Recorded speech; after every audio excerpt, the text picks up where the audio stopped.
The football talk show that holds back nothing on opinions. Straight shooting LJA. Ladies and gentlemen, boys and girls. Hi, I'm grassroots coach Manisha Taylor. The G-Man. Hi, this is Julian Ali. I'm an English football coach. Hi, I'm Matt Hodgson, director of the 4-year plan. We the people, for the people. Jazzy Fizzle. Your Monday night footballing fix. Make sure you join the revolution. The pitch is where we eat. The pitch is where we sleep. And the pitch is where we talk. Each and every Monday night of your lives. At youtube.com/pitch talk. And don't forget to check out our podcast on iTunes, Podomatic, and Mixcloud.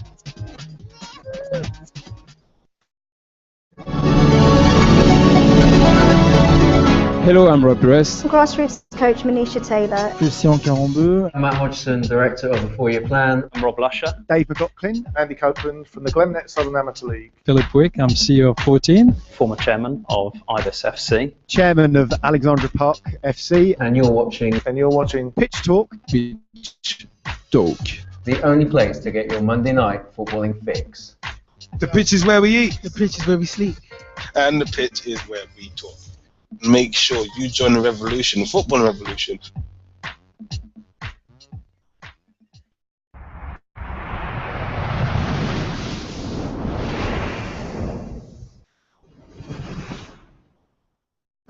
You're watching Sky Sports News HQ, reporting from Westfield, London, with me, Straight Shooting LJA. And me, the G-Man.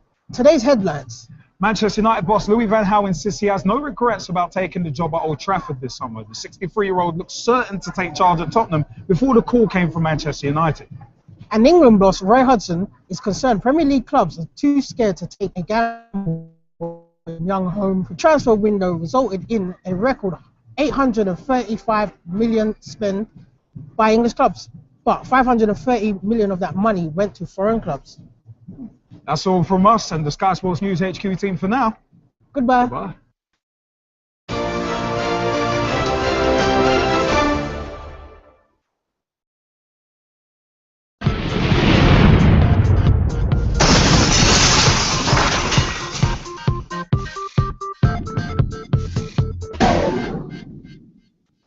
Hi, I'm John Sitton and I'm here with Gavin, Liam and Gerald on Pitch Talk. The football talk show that pulls no punches and holds back nothing on opinions. Hello, I'm Rob Perez. My name is Christian Carambeu. I'm grassroots coach Manisha Taylor. Hi, I'm Matt Hodgson, director of the 4-year plan. And you're listening to Pitch Talk, the only place to get your Monday night footballing fix. Make sure you join the revolution. The pitch is where we eat. The pitch is where we sleep. And the pitch is where we talk.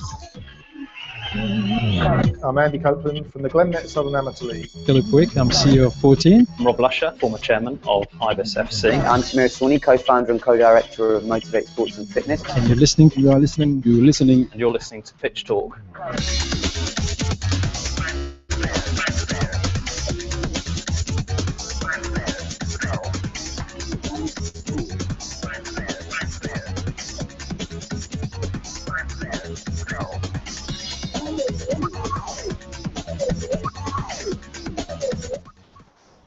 Ladies and gentlemen, boys and girls, children of all ages, Straight Shooting LJ, the G-Man, and Jazzy Fizzle proudly bring to you the Monday night football talk show that pulls no punches and holds back nothing on opinions. Because the pitch is where we eat. The pitch is where we sleep. And the pitch is where we talk. www.pitch-talk.com. Yes, pitch-talk is where you can find the official Pitch Talk website with updates on everything Pitch Talk. Also, facebook.com/Pitch Talk. Become a fan, become a friend, become a member of the group. Join the footballing revolution. We are working so hard to create. MySpace.com/Pitch Talk. PitchTalk.blogspot.com or .co.uk. Either one will get you to the Pitch Talk blogs. Blogs from yours truly, Straight Shooting LJA, the G-Man, Jazzy Fizzle, and many, many more, including Big T, a.k.a. Thomas Hewitt, Ross Vernon, and many, many more. And, of course, Dave Mir, a.k.a. at Mircy on Twitter.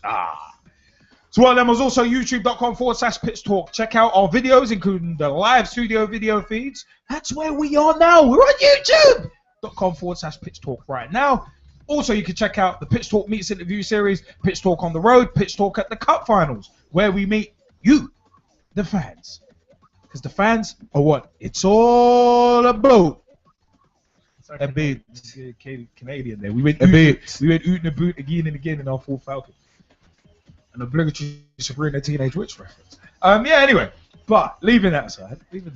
Also, at Pitch Talk on Twitter. Tweet with us. Follow us, see what we're up to. And 07535804466 is the mobile number. Look at it. It's hooked up. You can see it's all hooked up. And ready to go. Ready to get your calls and your texts. Call us, text us, let us know your views. Pitch Talk 1. We are on Skype. Add us. And let us know your views. Also, Pitch Talk Live on Google Plus too. So, all good. All good. Shall we give a quick wave to the YouTubers before we get crack-a-lacking? It's all good. I'm still waiting for this England versus Switzerland game to get crack-a-lacking. Yes, exactly. England v Switzerland, 28 minutes gone, 0-0 is the scoreline. 0-0 is the scoreline. I don't know why I put on an accent to say that. Yeah, me neither. It's all good. But it's all gravy. Okay, Romeo. So Romeo and Christina Milian, yeah. It's all gravy, baby.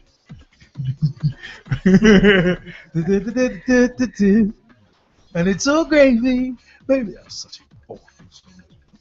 But I like, almost word for word. Romeo done. That's all he used to. No! Oh no! Oh no! Oh yeah! We're waiting for Kool-Aid to bust through the wall. Oh yeah! Woo! You know what? You can see below us. It says, "Welcome to your Monday Night Footballing Fix." Without further ado, let's get to it because it is time, baby, for us to roll into your Monday Night Footballing Fix. It's time for a little bit of this, a little bit of that. I'm going to go straight into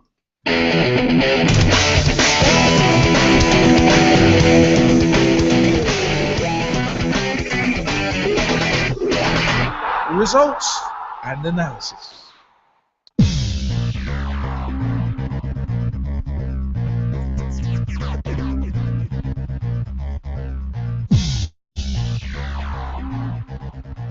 Yeah.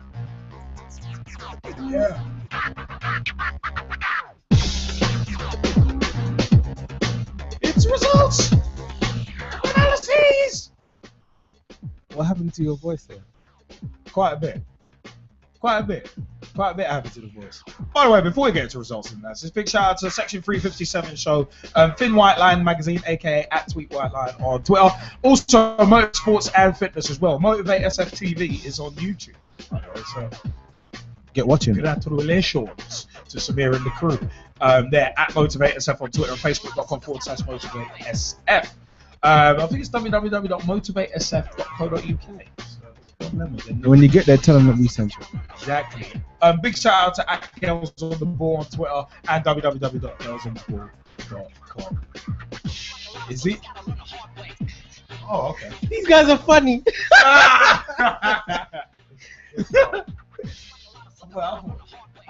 So highlights of tomorrow on the ITV. Okay, that makes sense.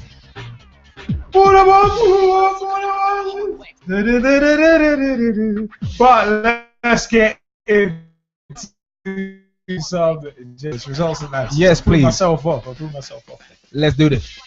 Let's do it, baby. Let's go straight in, baby.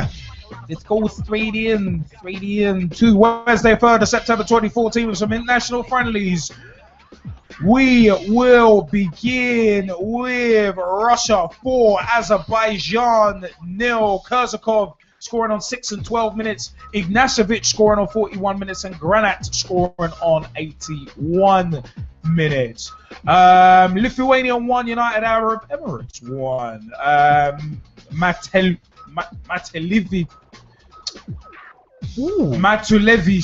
Matulevicius I'm hoping I got that one right. Opener scored on 42 minutes and Sankor scoring on 93 minutes to level up for the UAE. Ukraine 1, Moldova 0. Bezos getting the only goal of the game on 63 minutes. Bezos. Denmark 1, Turkey 2. Daniel Agger recently departed of Liverpool. Thank you, Agger, by the way. Scored for his service to the club. I'm joking. I used to have a bird upon my chest, but today it's the Three Lions, and Jules Rimet is still gleaming. And 40 plus years of hurt has never stopped me dreaming.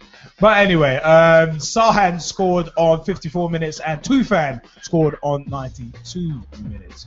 Czech Republic 0, USA 1. Bedoya getting the only game for the United States of America on 39 minutes. Germany 2, Argentina 4. The World Cup rerun that meant nothing in the grand scheme of things. Fantastic game though, needs to be said. Sergio Aguero scored on 20 minutes. Eric Lamela scored on 40 minutes. Fernandez scored on 47 minutes. And Di Maria scored on 50 minutes. Schürrle scored on 52 minutes. And Goetze scored on 78 minutes. One thing I want to see, great save by Joe Hart on the stroke of 33 minutes. Let's see this Switzerland replay. almost That's did. an incisive run. Sloppy defending and a very good run. He's onside easily. Opened his body out, That is a didn't very get good the save, because that could have easily gone underneath his foot. Opened Or his body. bottom corner. Is that CM Punk? No, it's not. That is terrible. That is terrible. But Germany 2, Argentina 4 was hilarious because Argentina won when there was F4 on the line. Well done, Argentina. You're only about 2 months too late for that victory.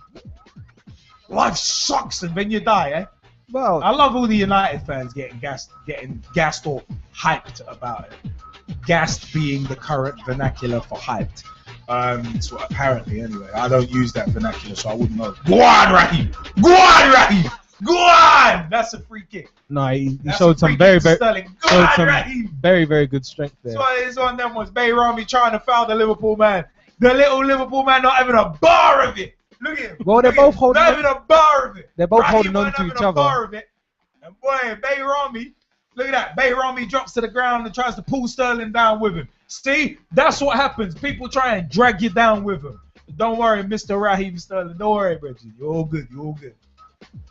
So anyway, after that interlude, I have to say that overall, even though, like you say, in terms of performing when it really mattered, Argentina being a couple months late, that is true. But let's not forget, these were two very, very strong teams that actually faced each other. It wasn't as if, players had days off. For example, to go through the Germany team, right? Neuer was playing, Kroos was playing, Schürrle was playing, Royce was playing, even Gomez got a game, Hernandez was playing, and for Argentina, as you say, Fernandez, Rojo, Di Michaelis, Zabaleta, Di Maria, Lamela, Perez, Biglia, Bajarano, and of course Sergio Aguero. They were all playing in this game. They were all playing in this game. So you can. So you stop it. You can't tell me that this wasn't of a competitive nature. But yeah, overall, fantastic performance from Argentina. Absolutely steamrolled Germany. I mean, Germany looked flat in this game. I think they went into a bit of shell shock and they were a bit like, wait a minute, and then obviously Argentina were like, nah. So they were flat like them flat booty ones, like them ironing board ones. Yeah, USA, what was it? Flat back. They beat some flat back team. And graceful. That's just terrible. They were flat. Much like England against Norway, England won, Norway 0. And my quick summation of this game, honestly, both teams were poor, but England should have done a lot better. And it shouldn't have taken Wayne Rooney to score from the penalty spot in the 68th minute for England to find the back of the net. But at the same time, it needs to be said that, well, this is England now. Not in relation to the film, you understand? This is England! Or the TV series. But it is. This is how England are going to play now. This is what you have to realize about this England team. There isn't any verve about them. There's no spark. There's nothing particularly. We're very average. Yeah, distinctly average. And okay, they got the win, but really, in terms of things to report about this game, there's not a lot else. Raheem Sterling, arguably England's best player, but you already knew that. There's really nothing new to tell you about England or their performance from this game at all. Jordan Henderson looked particularly impressive, and yeah, I know he's a Liverpool player, and yeah, I know if we go back in the podcast a couple of years ago, was I laughing at his £20 million fee? Absolutely. I was falling on the floor, I was rolling around, I was like, somebody needs a refund, sharpish. But right about now, he has legitimately grown into a player where I can say, you could spend 20 million on him. You damn right. And if you ain't down with that, I got 2 words for you. Jordan Henderson. What was that gesture about? Huh? Just see that as a gesture. It's just making me feel sick right now. Michael Henderson, love him. Well, I'm just giving credit where it's due. It's not, you know, he performed particularly well. One thing I'd like to add is that, you know, you always got to remember. Wait a minute. This England team. Wait a minute. Is fairly new, so they've still got a lot of systems to get in place and start learning how to play with one another. You want to rephrase that? Anyway. There's no pause required. You know what I'm trying to say. He actually did pause as well. We spoke about this earlier though. Like, they do need to start playing together and get their systems going, because a lot of them are from different teams and a lot of them are young. Very much so. All I can say is glad Rolf Harris is banged up with that kind of talk. young kids needing to play with each other more. Anyway, let's go for a couple. I can't believe you went there. FA Women's Super. You need Jesus. Yeah. FA Women's Super League 2 from Thursday, 4th of September 2014. Yeovil Town ladies 2, Reading ladies 3, Millwall Lionesses 1, Watford ladies 0. Doncaster Rovers Bells 6, Aston Villa ladies 1. Doncaster Rovers Bells shouldn't even be in that division. They should be in Women's Super League 1, in my view. But money talks, right? Sunderland ladies 2, Durham ladies FC 0. 2-0, Sunderland ladies. London Bees ladies 1, Oxford United ladies 1. In the Women's Super League, Bristol Academy ladies 1, Birmingham City ladies 3, Everton ladies and the Liverpool ladies in the Merseyside derby. Yes, some say the friendly derby, but it was 2-2 draw there. And Arsenal ladies went down 3-2 against the Chelsea ladies. Down where? Down there. So there was Miss Scott. Sorry, love. Very sorry. That's alright. I'll look after you. And as you say that, because we're all looking at.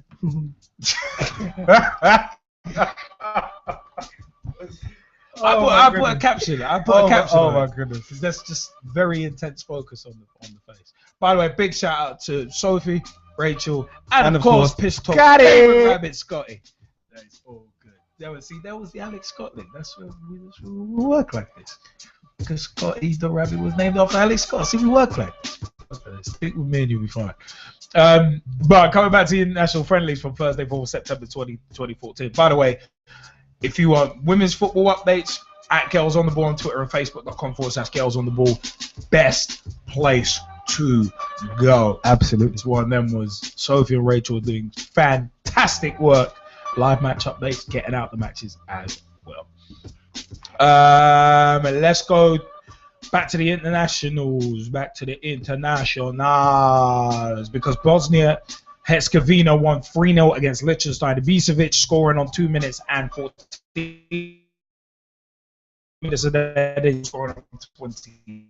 Clan daring to score and daring to get booked as well. Got booked on 25 minutes, but after he had scored on 3 minutes and 24 minutes.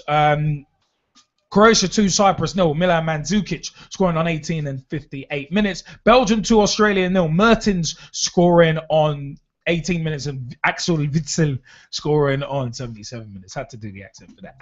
My name is Axel Witsel. We're a few minutes from half time, and obviously we got the perfect song underneath us right about now. Yeah, you gotta blow the whistle on that one, baby. I told you gotta blow the whistle on that one. it's one of them ones where Italy 2, Holland 0. Immobile scoring on 3 minutes. For me, legitimate goal of the week contender. Legitimate. Daniele De Rossi scored on 10 minutes, but Bruno Martins Indi, aka you have to do the buggy eye. Bruno Martins Indi is just fact. Sorry, Bruno Martins. Bruno Martins Indi got sent off on 9 minutes. France 1, Spain 0. Chelsea's newest striker, Loic Remy, scoring on 73 minutes. You say that again?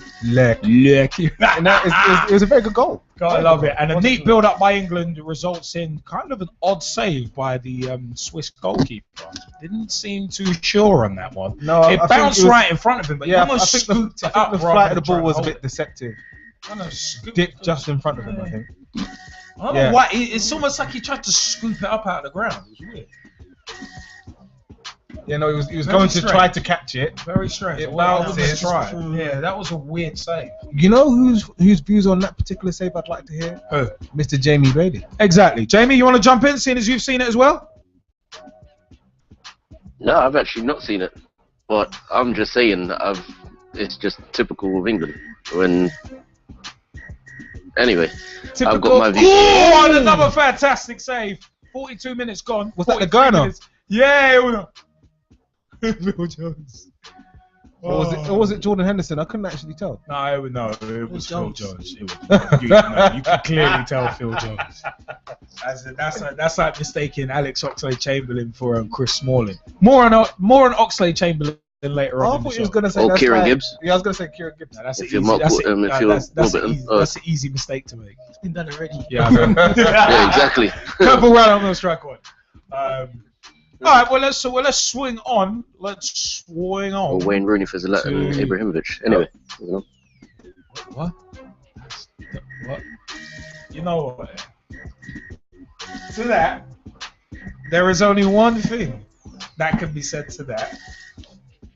There's only one thing that can be said. I don't even know where that came from. Oh dear. But Zlatan Ibrahimovic and Wayne Rooney. All I will say is 5 stars. -5 stars. -5 stars. You said, and in terms of personnel, who you can actually get them confused with, and I'm talking about in terms of quality, so you can get them confused with. 5 stars. I'm sorry, I couldn't help that one. Ooh! I was like, Swiss are almost in. I'm watching Street Fighter right now.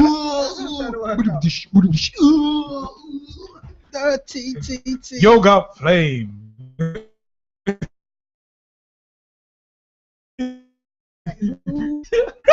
Hadouken, drawback. Hadouken. It's okay.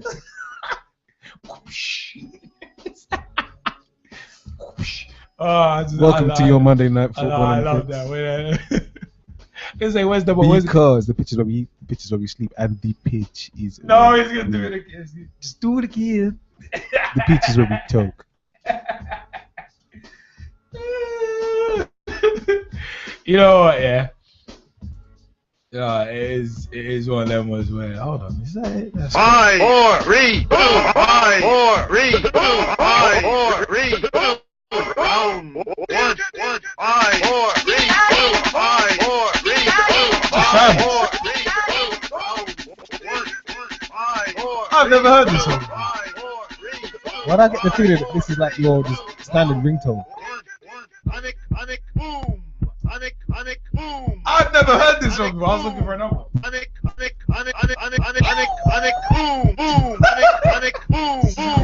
Panic,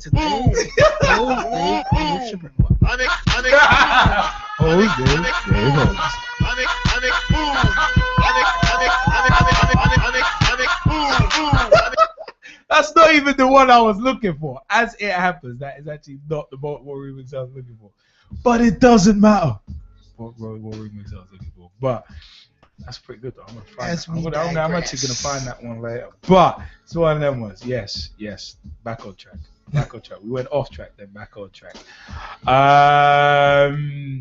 Yeah. FA Women's Super League 2 had some results from Sunday, 7th of September 2014. We're going to go through them. Durham ladies 0, Reading ladies 3, London Bees ladies 0, Sunderland ladies 3. 3-0. But Yeovil Town ladies and Aston Villa ladies were held to a 1-1 draw. Oxford United ladies 1, Millwall Lionesses 0. Watford ladies 1, Doncaster Rovers Bells 3. So in some international friendlies as well, Serbia 1, France 1. Paul Pogba scoring one of the easiest goals of his career on 13 minutes after that. The Serbian defense parted like a hooker's legs. It was one of them ones where it was just that no one was there. The ball goes right through the middle of the 6-yard box. Couple right on the strike on that one. But Kolarov scored on 80 minutes to equalise. Nice goal as well. It was one of them. Was that free kick was there was a free kick in there that was I think was the goal from Kolarov. It was hilarious because you actually saw the Serbian player run over the ball, basically back heel it, and it was like the French were in shock for half a second and then reacted, but by then Kolarov had already hit it and it was in. So it's one of them. It was mad. Okay, this is kind of an interesting advert with Usain Bolt and Mario Balotelli in the same advert. Have you not seen this advert? I've seen it, but not paid attention to it. But anyway, no, it's a Puma. Okay, cool. Anyway, Chile 0, Mexico 0. Chile was another one. Chile, plenty of Chile. But we've also got European qualifying as well, and we will start in Group I, aka the group that is pointless France even being in, because their points against them don't count, and points for them don't count. So essentially, it's irrelevant them being in a group. Congratulations, Platini, for being the biggest date I've ever seen. But anyway. Leaving that one aside. Portugal 0, Albania 1. Balaj scoring the only goal of the game on 52 minutes. And you know what? It was actually a very nice goal. It was one of them ones. Portugal's left back got left for dead. And we ain't talking about the computer game on that one. Dude got treated like a mug. A world class. See you next Tuesday. But yeah, it was one of them ones got treated like a world class mug. And it was a case of like just look at it and think that I just thought, how are you gonna let that happen to you? That's all I could think. But Pepe got made to look a mug in the middle as well. Portugal, Albania, thoughts? G-Man, as usual. Well, you know what, just a brief thought. Me and my stepmom had a brief conversation.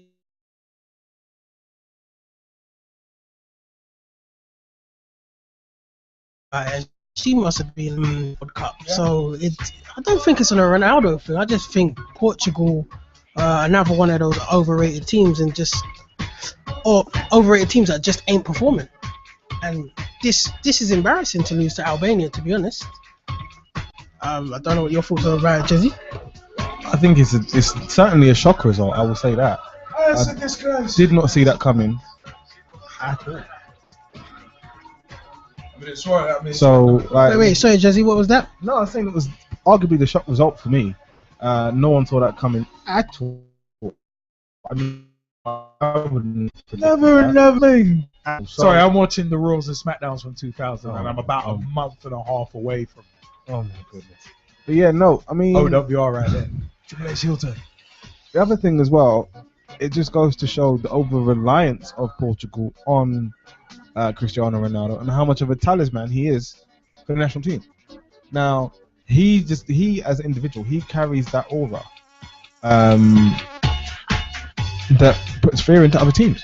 His presence alone, he doesn't necessarily have to perform in the game, he just needs to be physically in the game. But credit to Albania. I mean, this is one of the things where Portugal probably thought they could turn up and have a victory.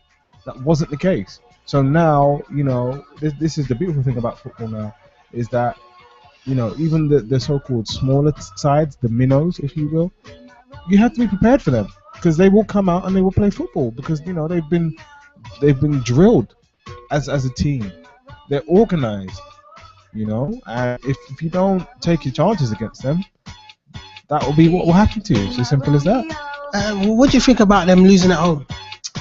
I think that's I think that's the biggest part of the shot. Paolo Bento looked fuming. That's the biggest fuming when that goal went in. As I say, that's the biggest disappointment for them on the whole. You know what point? Not just that it happened at home. Well, it's one of them ones. I mean, it's a case of Portugal looking silly as.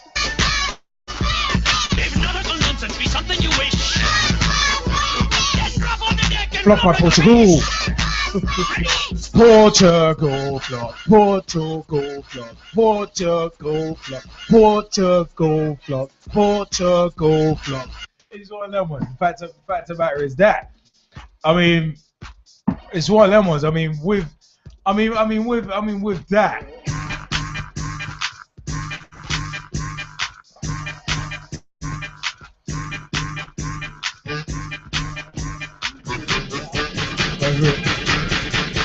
You big dummy. You big dummy. Watch it, sucker. You big dummy. Watch it, sucker. It's one of them ways. You got Paolo Bento looking like a big old dummy and telling his players, watch it. Watch it, sucker. We come with you, sucker. But it's one of them. Yeah, Portugal losing at home to Albania. That's embarrassing. And you can't even say, oh yeah, it's a friendly, because it's a qualifier. And hey, their points mean something. So it's a mad one. It is a bit of a mad one. It is a bit of a mad one. But sorry, get a bit distracted. But Denmark 2, Armenia 1. Kittel Ryan scoring on 49 minutes. Højbjerg scoring on 65 minutes and Kallenberg scoring on 80 minutes to give Denmark the win. Greece 0, Romania 1. This is in Group F.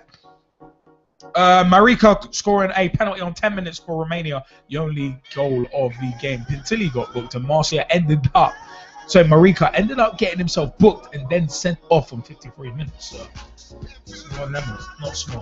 not smart at all. But Faroe Islands 1, Finland 3. Risky equalising on 52 minutes after Holst had scored on 41 minutes. Risky scored again on 78 minutes and Eremenko scored on 82 minutes. Hungary 1, Northern Ireland 2. Priskin scored on 75 minutes, but McGinn scored on 81 minutes. A lovely flowing passing move from Northern Ireland, must be said. And Lafferty scored to really spare the blushes on 88 minutes. So, it's one of them ones. As we move on to Group D, Gibraltar 0, Poland 7. Grosicki scored on 10 minutes, scored again on 48 minutes. Lewandowski scored twice, the first on 50 minutes, the second on 53. Zukala scored on 58 minutes, and Lewandowski got another 2, rounding his total out to 4 for those counting.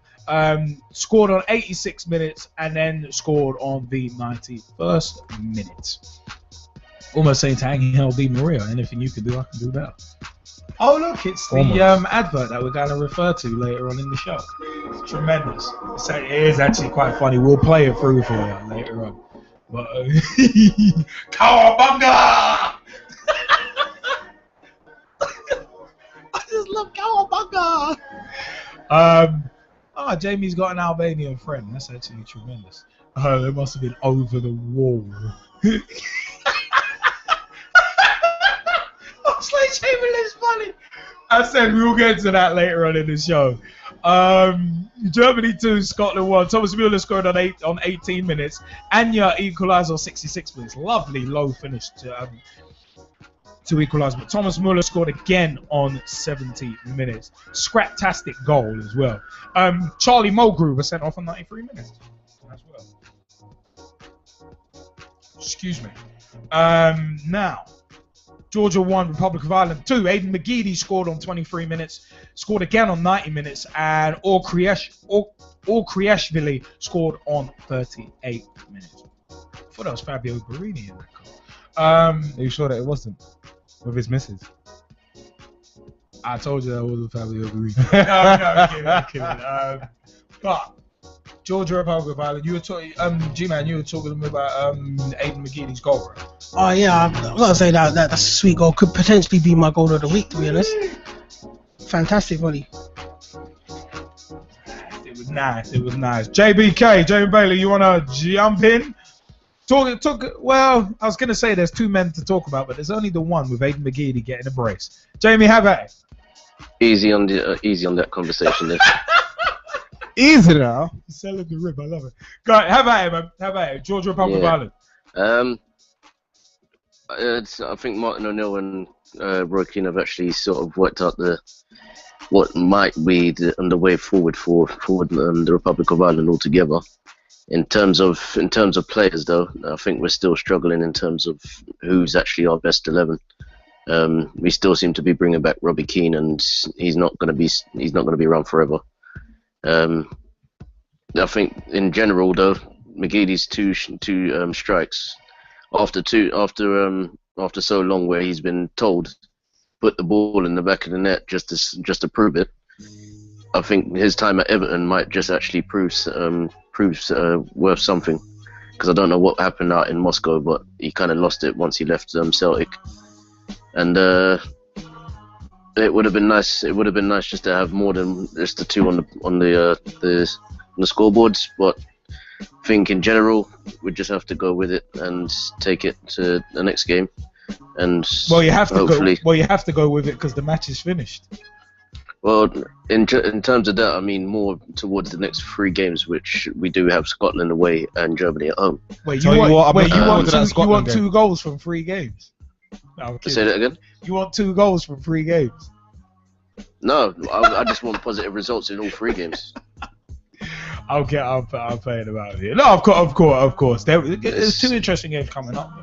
Yeah, we got Germany again in October, and we got Scotland, which I was hoping to travel to both games for, but I don't think I will do this time. Especially the Scotland one, because I'm thinking I'll wait until next year just to go to the home game where we actually play England a few days later in Dublin.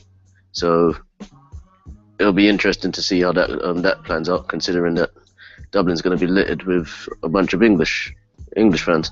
Hey! Don't say that like that. Don't say that like it's a bad thing. It is.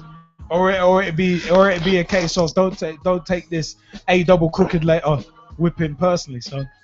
It's not going to be a whipping, considering that the last time we faced you, we actually scored first at Wembley. We scored first, but didn't win. Yeah, we still scored first. Didn't have to worry about the win. It was you lot's best result. You lot's best result in the entire week, that entire summer. That's dumb. Wait, we scored first, but we didn't win, so it doesn't matter. What? It doesn't.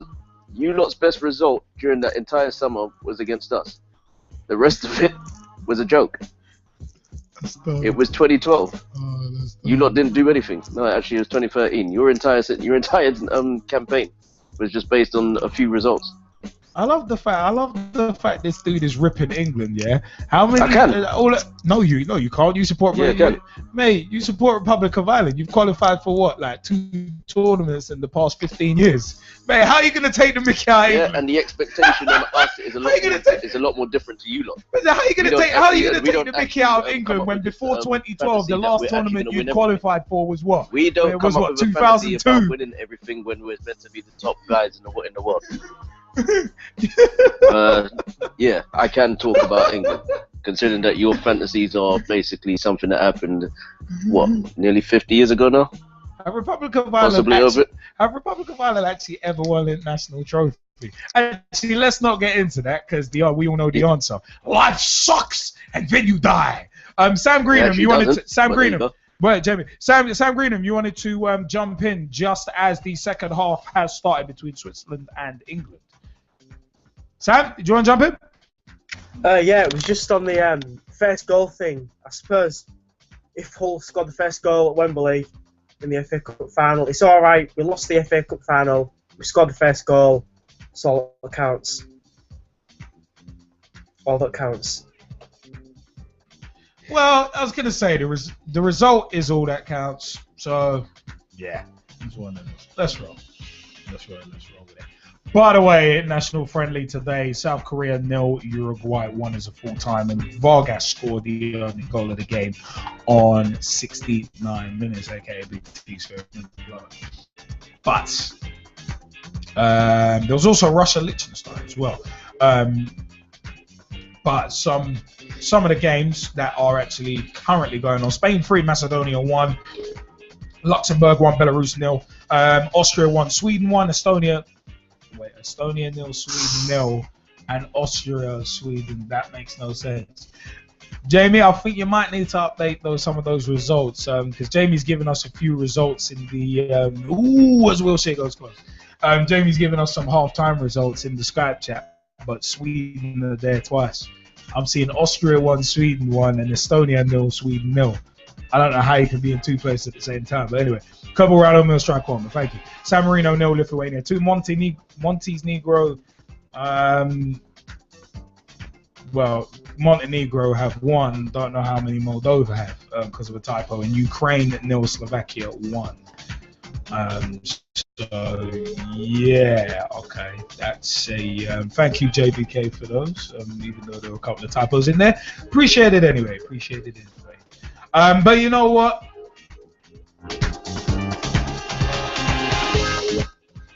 Like the groove, man. We got the groove.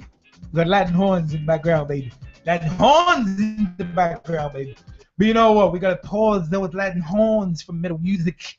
We gotta pause it, baby, because the American Dream does throws it back in the house, baby. In the house. We getting seasoned up in this place. It's very early in the show still, but we gotta get seasoned, and because of that, we gotta move into quite a bit of.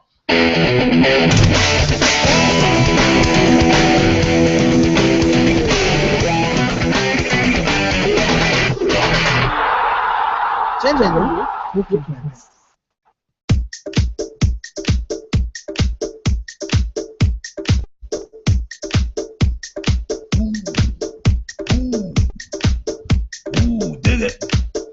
Ooh, yeah. Ooh, dig it. Ooh, yeah. Cause I like the way, yeah. And we like the way she. And we like the way, we like the way. -5 stars. We like the way she. -5 stars. -5 stars. -5 stars. -5 stars. Let's go. -5 stars.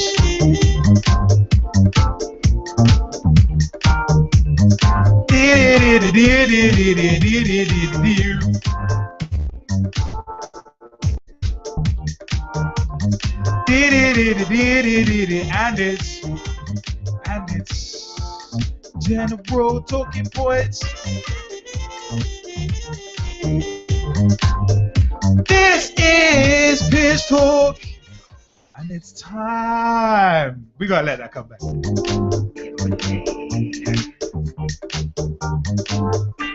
I love it. Yeah, but it is time for General Talking Points. And you know what, yeah? Arsenal's former goalkeeper Manuel Almunia forced to retire after heart problem detected in Cagliari Medical. Former Arsenal goalkeeper, who's 37 years old, forced to call time on the 20-year career after hypertrophic cardiomyopathy detected in Cagliari Medical. It's easy for me to say. Yeah, it was actually detected during a medical examination for Serie A club Cagliari. He spent 8 years with Arsenal, became the club's #1 after German stopper Jens Lehmann, Mad Jens, left in 2008, and he was seeking employment in Italy after ending a 2-year spell with Watford in the summer. Now you know what? Just want to focus on that actually. Even though it's a story from last week, I want to focus on it because it's quite an important issue. Because apparently a heart issue was why Loic Remy failed. It was the official reason given as to why Loic Remy failed at medical at Liverpool. Yeah. But Chelsea and QPR were happy. So you know what I think that comes down to though, honestly, the issue of Remy, that is. Yeah. I think that comes down to workload. Right? Yeah. Whereas legitimately at Liverpool he needed to be the 1B to Daniel Sturridge's 1A. Yeah. So he's going to play a lot of games. Yeah.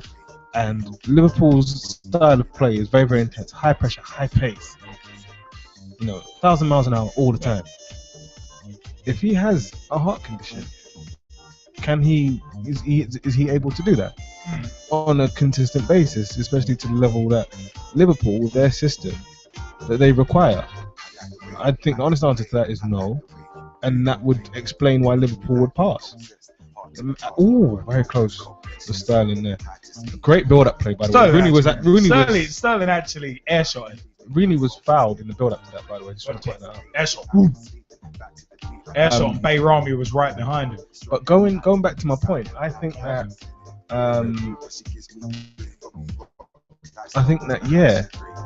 it's to do with his workload.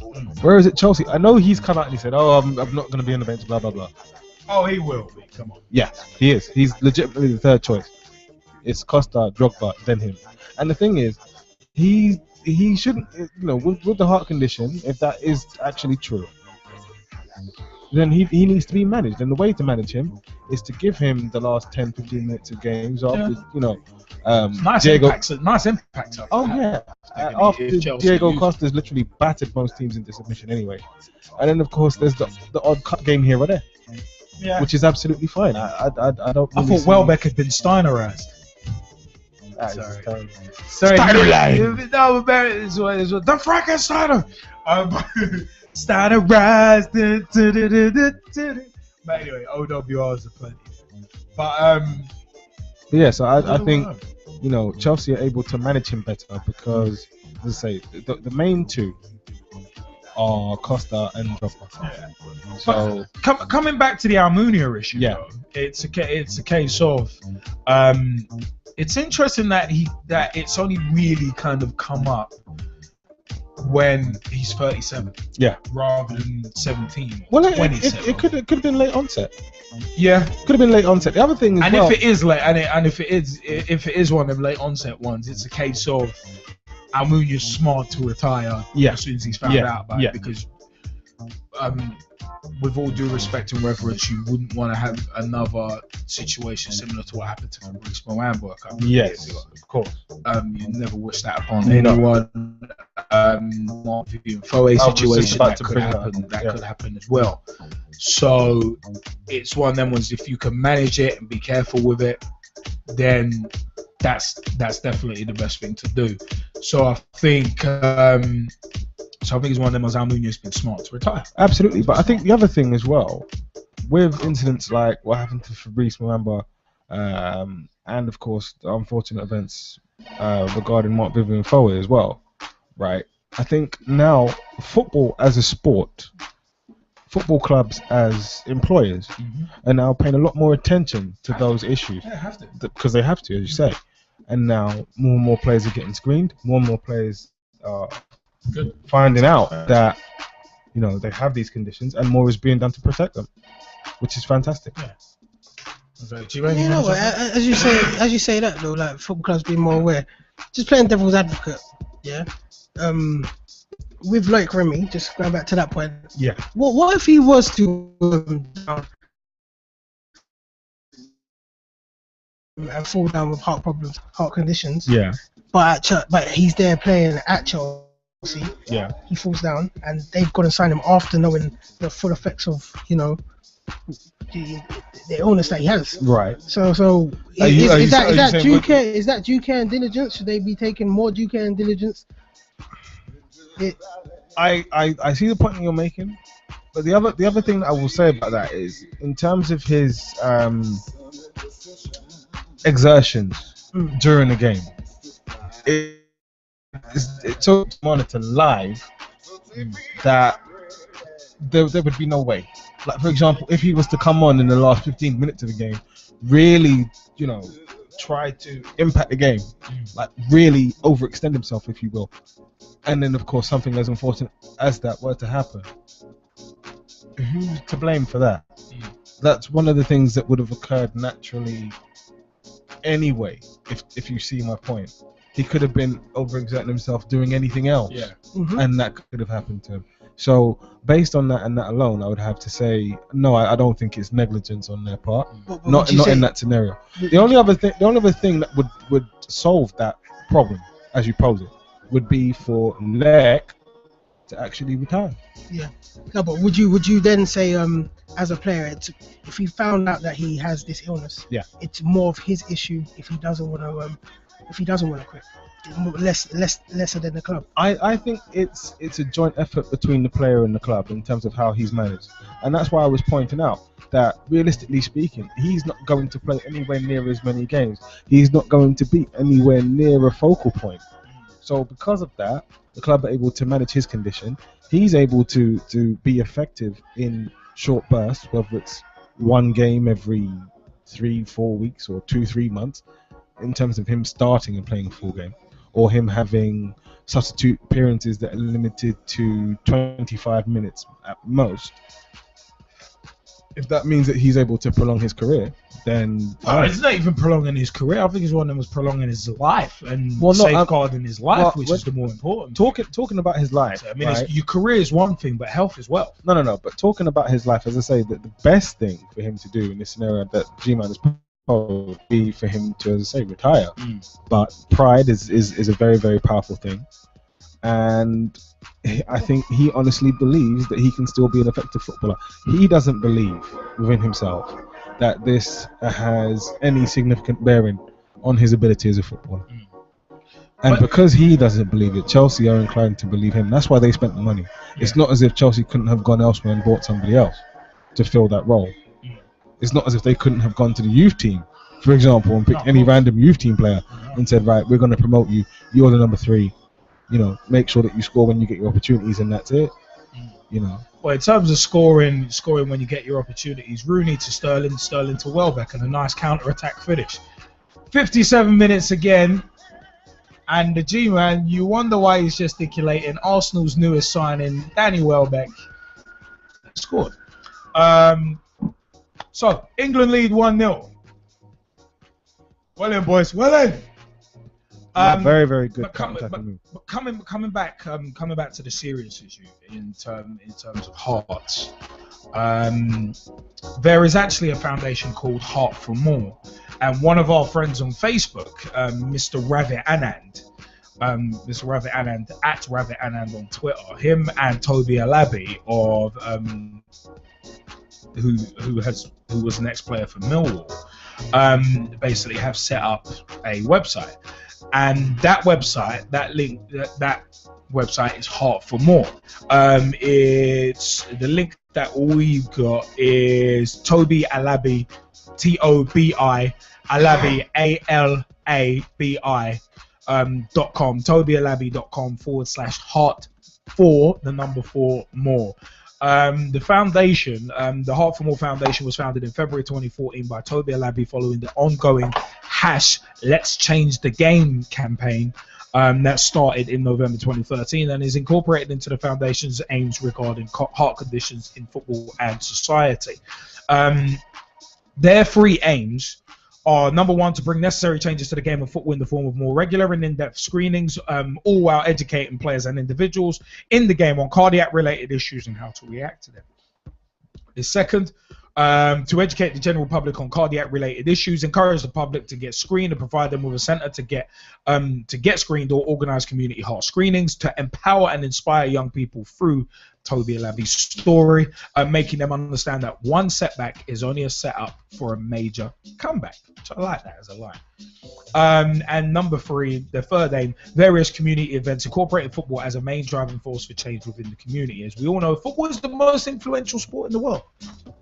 Which is. It is. So it's basically, the Heart for More Foundation is run by Toby Alabi and Ravit Anand. Toby Alabi, founder and CEO at Alabs, ALA, at ALABSS _ on Twitter. And it's also run by Ravit Anand, who's the PR and media manager at Ravit Anand on Twitter. I said Toby Alabi began his football career at Millwall, where he spent 11 years breaking through into the first team. Loan spells at Hampton and Richmond Borough and Ebbsfleet United followed before he left Millwall to join LSK in Sweden. Toby returned to England amid Football League interest to Metropolitan Police FC, where he finished his career.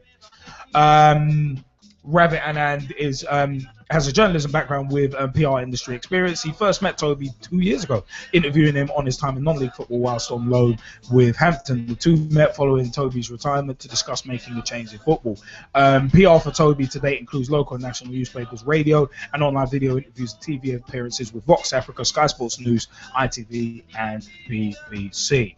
So, as said, Toby Alabi and Ravit Anand, at Ravit Anand on Twitter, at Alabs, ALABSS_, and that's tobyalabi.com/heart for more is the website. Toby Alabi, TOBIALABI.com/heart for more is the website for the Heart for More Foundation.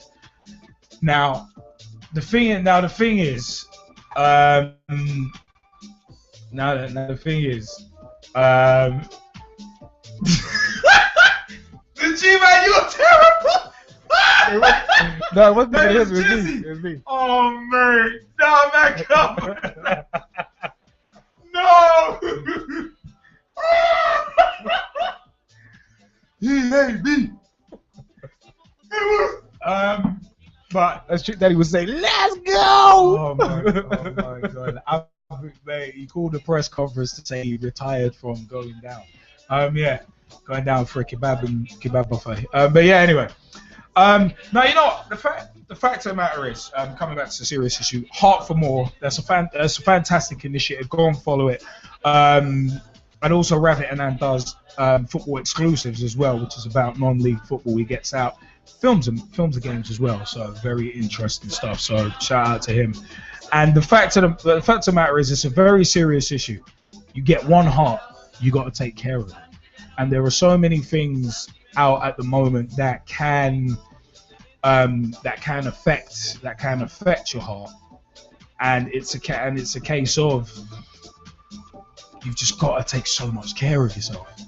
And Heart for More is, I said, a fantastic initiative to get to. It's one of them ones. It is legitimately changing the game and for the good.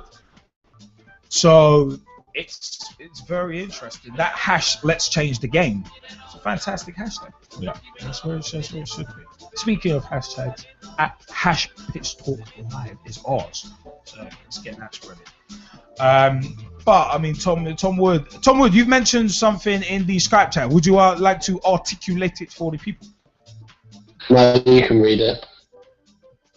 Okay. Thomas said he remembers when an ex-Southend player, James Walker, who now plays for Eastbourne, failed on medical at Southend because of a heart problem, and he signed the following season with Southend, if he remembers rightly. So that's an interesting.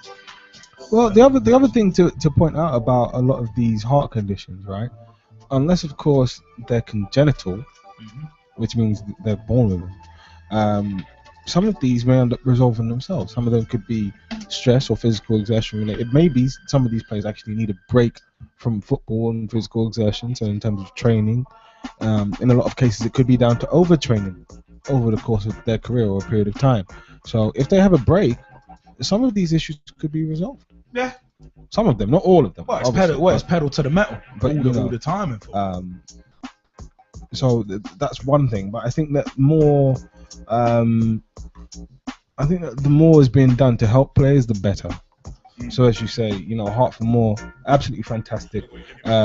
Sport Recife's Immortal Fans initiative that I always talk about, absolutely fantastic. Yeah. I literally cannot say enough about it. So the more things that are being done, as I say, to emphasize health in all of sport, not just football, all of sport. Like for example, football's now looking to bring in a concussion rule similar to what they have in the NFL. We're gonna get into that in a future of the game segment. Just to have things like that in terms of looking at other sports and how other sports cope with things like that, and on a smaller scale, but of a similar impact. You know, let's talk about the water breaks at the World Cup. They were absolutely key. Oh, definitely. So, you know, even things like that where you think, it's not really... Yeah. Big deal. In terms of long-term health for these players who are humans, just like you and me, big deal. I mean, as I said, later on in the show, we've got a special feature coming up, Future of the Game, and we're going to go into that concussions issue in a bit more detail, because we're going to focus on rules as well. Now, it's one of them ones where Jamie Bailey's actually gone kind of CWO about this, Cynic's World Order about this. Jamie, would you like to drop what you've been saying in the Skype chat about what we've just been talking about in terms of heart conditions and why the clubs are actually bringing more in to kind of increase awareness of it? Yeah, it's not really a cynic sort of thing. It's just common sense. They're looking to protect their investment, and if they can prevent having to pay out compensation, and Liam, you'll probably know this from the fact of the Owen Hart situation, that pretty much the WWE paid out $10 million in compensation out of that, which should have been more, but they're stopping themselves from having to pay out all of that money. Well, actually, apparently, in terms of the Owen James Hart situation, apparently it wasn't the WWE who actually paid out on that. But I don't know. It actually crops up. That issue actually cropped up because the settlement didn't actually happen. It was Martha Hart suing for I think it was wrongful death or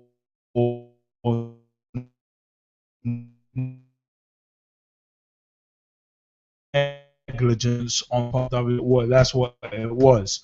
And I think that 10 million lawsuit from Owen Hart's wife actually did get dismissed. It comes up in K-Fair Commentary's timeline of 2000 with Rikishi, so it comes up as a fact. Well, but you were saying, it's a slightly cynical one, because at the end of the day, you're saying it's just for them to protect their investment rather than looking at the welfare of the player. Well, if you look at it, it's you look at how much money is being put into the world of football, and there is no way that they can't do those checks in order just to have them just in order to sign a player. So it's happened with Loic Remy, and Brendan Rodgers pretty much was like, I'm not doing it. I'm not having a player with a heart condition. Whereas Jose Mourinho said, we'll do it. We've got enough players just to play around him, and if anything happens, Roman Abramovich will pay out, as he usually does with all the managers anyway. But in general, that they're looking at it as some people just don't want to pay the extra cash on it. They don't want to be paying out for somebody who is probably either going to go down and not get back up, unfortunately, or for somebody who's going to go down and not be able to play for a certain period of time and having to pay their wages on top of it. That's what they're sort of seeing it as. Am I going to be paying wages for a player who probably might not even return for the rest of the season? Some managers have to look. Managers and chairmen have to look at it that way. Am I going to be investing on a player that probably might only have 3-4 games and then be out for the rest of it because of a heart condition or because of an injury that he's picked up many months ago? Same thing with Falcao. The reason why that medical took so long is because his injury is still fresh from when he actually played. We couldn't play for Colombia. Colombia. Took it too wide. Yeah, for Colombia. So that was another reason why Manchester United took so long just to get that medical cleared. And it's the same thing with I think Silvestre had a problem when he came to Arsenal. The same thing happened to Kolo Touré when he had his malaria check done when he joined Liverpool. And the malaria thing was kind of a separate issue. The Falcao thing has been, well, in terms of his age, it's not really a separate thing if it's all within the same thing. medical check. No, but staying on point, we are talking about the heart thing. And Dermich almost scored, but Gary Cahill, who personally would have been my pick for England captain. But anyways, that was Gary Cahill with a superb block. It did bounce up off his body onto his hand, but it's completely accidental. His hands into his body. What kind of Jazzy G man? You'd say it was kind of in. It was kind of in one. So it's one of them. Well, I mean, he's sliding, but it hits his body, then hits his arm. Yeah, and his arm's in as well. So yeah, it's never a handball, never a penalty. If that's the question that you're really trying to ask, but yeah. Well, the Swiss were asking it. But for me, he should have scored. Yeah. But yeah, the angle was against him, but he should have scored. Just the angle that I was going with is the fact that the clubs are now starting to realise that if you're going to pay big for players, you're going to have to pay for their medical bills as well. So of course, but that's the way it should be. I mean, that's the way it should be. At the end of the day, if you're an employer, or if you're an employee going to a company, there are certain things you expect, like union representation, but a pension, a company pension. There are certain things and certain stipulations that employers have to adhere to. I know WWE have gotten away with it for so many years, which is it's an interesting kind of point. But if you want more details on that, Shane Douglas's Breaking Kayfabe with Kayfabe commentaries is very interesting, because they talk about the ins and outs of being a wrestler, and it's very strange that a lot of the stuff you expect by default from an employer, the WWE doesn't and never has and probably never will.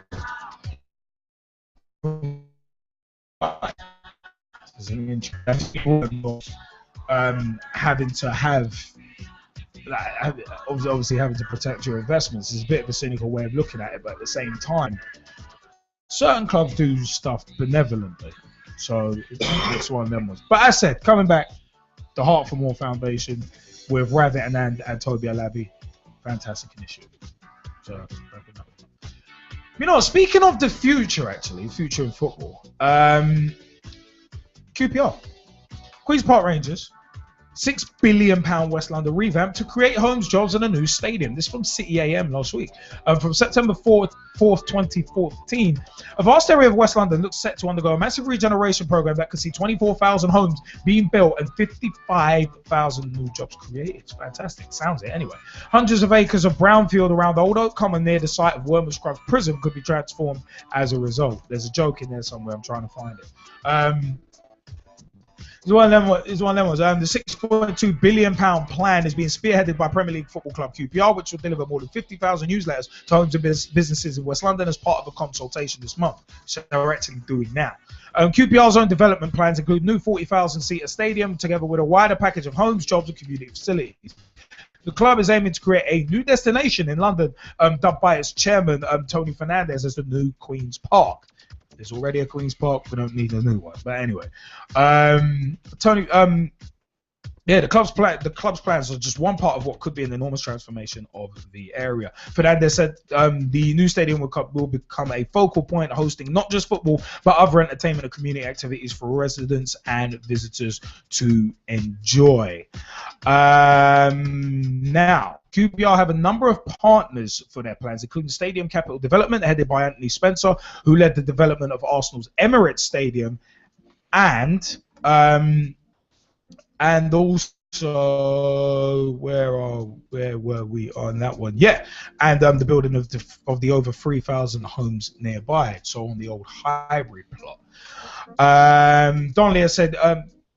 No, where am I going? QPR's proposals will be funded by club shareholders, including Tony Fernandez and steel magnate Lakshmi Mittal.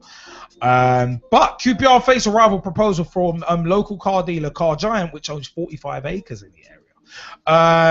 Car Giant managing director Tony Mendes told City AM that we're pursuing our options on two fronts, looking at possibilities for relocation and keen to pursue our own significant redevelopment plans. He added, "We're not anti-QPR. Many of our employees support the club, and I'm a season ticket holder.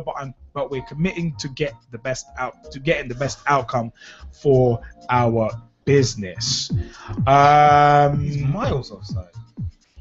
Also, Yeah.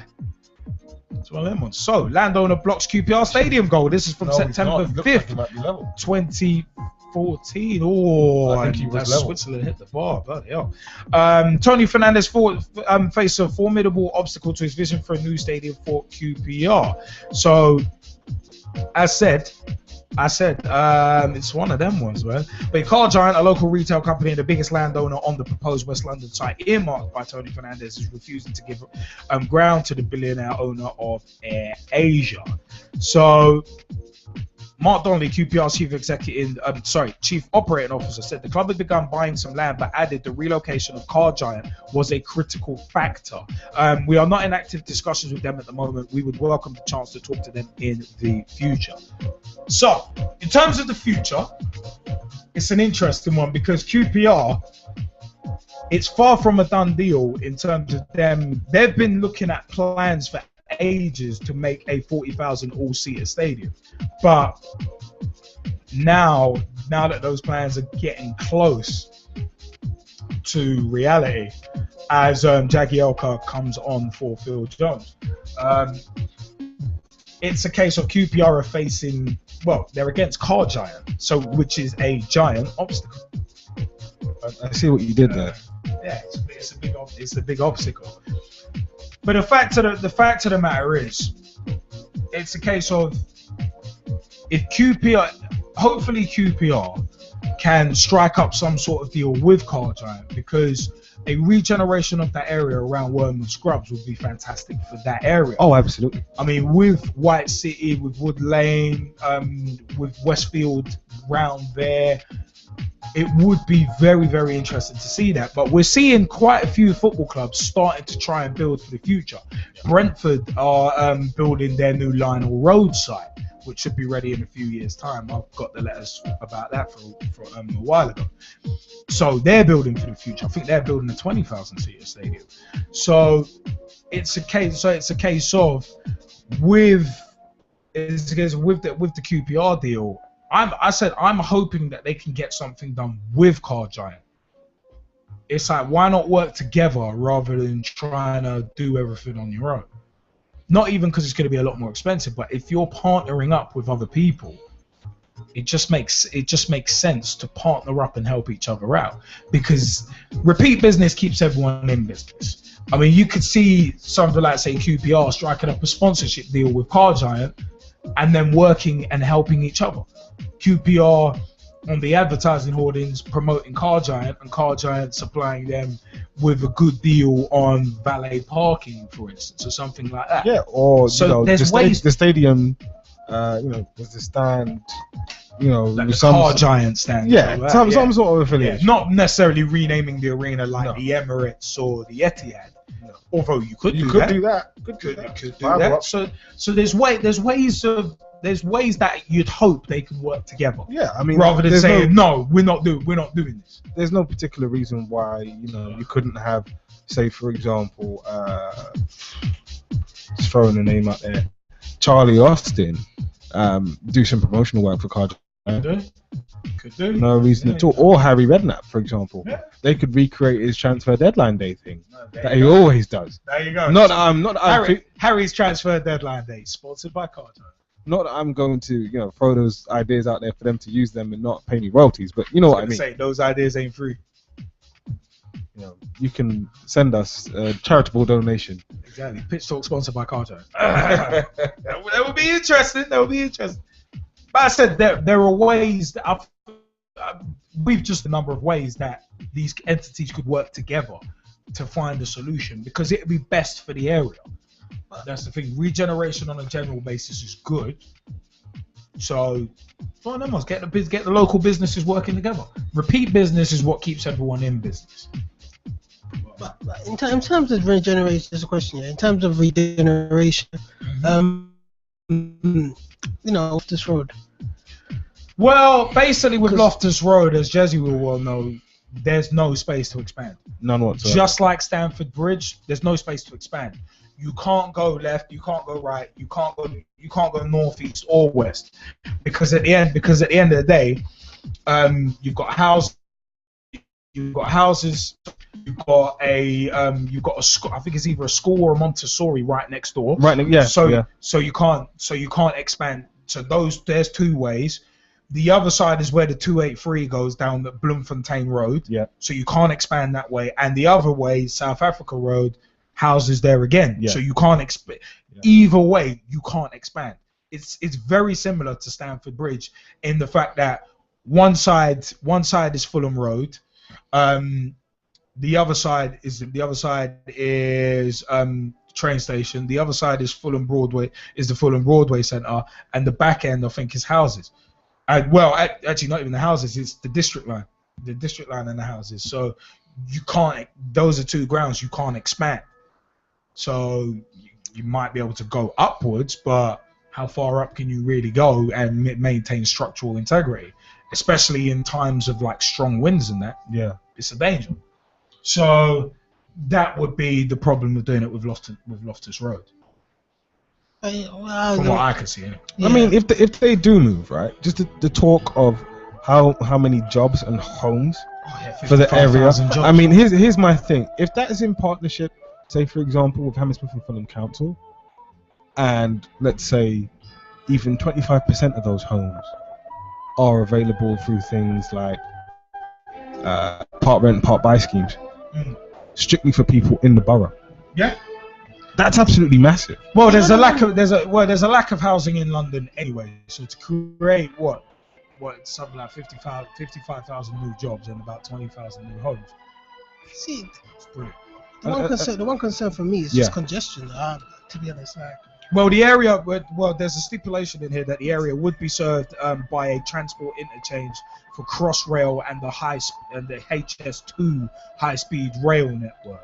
Yeah, but that even with that's just stipulating that there will be more congestion because if you bring Network Rail is a landowner as well as cars. If you're having an interchange point there, you're having a point where a lot of people are coming back into that particular area as well as leaving. So on match days, it could, this area in itself gets congested. Well, having said that, I know a few QPR fans. Big shout out to Mr. Gavin Lawson. He's absolutely massive QPR fan. And big shout out to Jesse Whittock as well, old college mate. And his brother Drew. Nothing but love for THTC, but we're not talking about THTC right now. We are talking about QPR and match days. Heaving, even on the road that my granddaddy lives on. Yeah, match days. Yeah. If you're a local resident and you have a parking permit, forget parking where you normally park Monday through Friday on match day. It's not happening. Yeah, your parking space got jacked. Literally. And then you want to talk about foot traffic, right? There's so many people because everybody loves QPR. You know. Everybody park. You have to wait until after. But the beautiful thing about being in the area when QPR play on match day, it does blue and white hoops. Yeah. Not just that. You can hear a QPR game from good distance away. White City Estate, Alexa, over the road. There. Yeah, I can hear that. That's it. You can work it out from the crowd, literally. Yeah. So, as I say, if that proposed development does work out, as I say, for the jobs for local people, for the homes for local people, for the regeneration of the area, I know what you're saying in terms of the congestion, the new interchange points, all the rest of it. But if we think about all the jobs that would generate, especially for local people, in this current climate, not to get too social, political about the whole thing, but that's absolutely massive. It's what a lot of people need right now. Versus QPR staying exactly how they are, with no plan to expand and no plan to give more people jobs. It's one of them. That's the way we see it. If any of the Skypers want to jump in, please let us know. But I said it's one of them. The QPR deal was an interesting one. Yeah. So me personally, I'm hoping it goes through for all of those other reasons. Mr. Bailey, you wanted to have a say on this? The reason why I wanted to have a say on this is because obviously as a coach it's going to be a bit different. it's going to be difficult just to take over. It's going to be difficult as a resident at the moment in this area of West London, and whilst the renovations are going on, yeah, I can see what would help in terms of Car Giant getting involved, but these plans have been made. These plans have been made pretty much official since 2010. So really and truly, it was a case of just getting the planning permission of where and when they would actually do it. They originally said behind the prison, which was basically where Scrubs is now. Yeah, So if you right, played on Scrubs, right next to Linford Christie, like right next to Linford Christie Stadium. Yeah, that was. But they've changed. It was also going to be at the Linford Christie Stadium as well, but obviously the hospital weren't agreeing to a move. Why Hammersmith Hospital going to move? They could same potentially thing. Yeah, same thing with the same thing with the prison, and now it's a case of trying to make sure that the area is renovated. So they were going to literally knock down a whole bunch of flats that people are already living in to create new homes, more people moving in, and it was going to have an O2 Arena pretty much. So the 40,000 seater stadium would be used for all purposes, just like the Emirates. Well, yeah, as we said, it'd be one of them ones. It would be used for quite a few things, not just football, as we said in the Tony Fernandez quote that we read out earlier. Well, there you go. You did say that there was a joke involved, and it might involve security getting either better or worse when a prison, if they actually use the prisoners give the prisoners jobs. I wasn't going to go that way, but hey, you never know. You never know. Well, another goal, but I'll update it on the joke where I was going to take it was there's enough criminals in football already without being built next to a prison. But yeah. You never know. A lot more easy just to get them inside. Well, that's where I was going to go with it. But as I said, it's going to be an interesting one to see how this QPR potential regeneration of 40,000 seater stadium by Old Oak Common actually works out. It's going to be very interesting. So, whatever.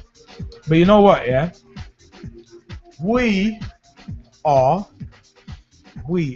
going to swing on butts. What we are going to do, we are going to, as England are kind of squeaking through, because the Swiss are actually trying to attack. 88 minutes gone, still England 1, Switzerland 0. So what we're going to do, we're going to pause that current track we are on, and we will be back in just a few minutes. We got a few little messages. We'll be right back. See you in a few minutes. See you in a couple minutes. The football talk show that holds back nothing on opinions. Straight shooting LJA. Hi, I'm John Sitton. Grassroots coach Manisha Taylor. Hello, I'm Rob Perez. G-Man. Samira Sawhney, Motivate Sports and Fitness. Christian Carambeu. Matt Hodgson, Director of the 4-Year Plan. We the people, for the people. Jazzy Fizzle. Your Monday night footballing fix. Make sure you join the revolution. The pitch is where we eat. The pitch is where we sleep. And the pitch is where we talk. Each and every Monday night of your lives. At youtube.com/pitch talk. For podcast links and information, check out our official website, www.pitch-talk.com. Your Monday night footballing fix, Pitch Talk, is brought to you by and in association with. Facilities are provided for your Monday night footballing fix by In Situ. Create, engage, and inspire by visiting insitu.co.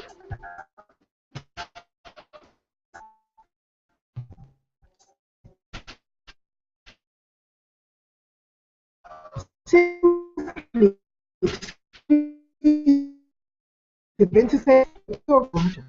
visit apparentlyrich.com for more information. And LJA Productions, the new blood in digital video. If you need a video filmed and or edited, check out ljaproductions.co.uk.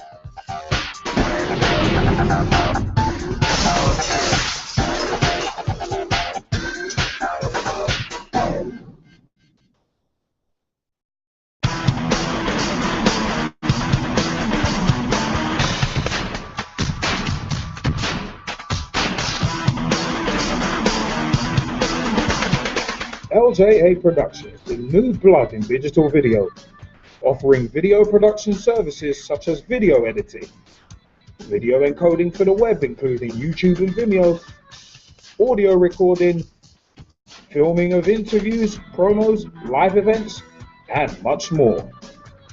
Get in touch at www.ljaproductions.co.uk or twitter.com/LJA Productions and let the new blood in digital video promote you.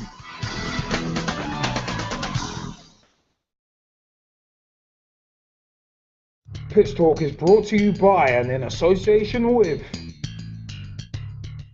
The one-stop shop for all your coaching needs, Motivate Sports and Fitness. Check out motivatesportsandfitness.com for more information. the new football culture magazine Thin White Line. Check out thinwhitelinemagazine.com for more information. Storm FM with new hot releases played daily. Feel the boom at stormfm.net. Two girls with their Bonnie Scotty trying to cover as much women's football as they can. Girls on the Ball. Check out girlsontheball.com for more information.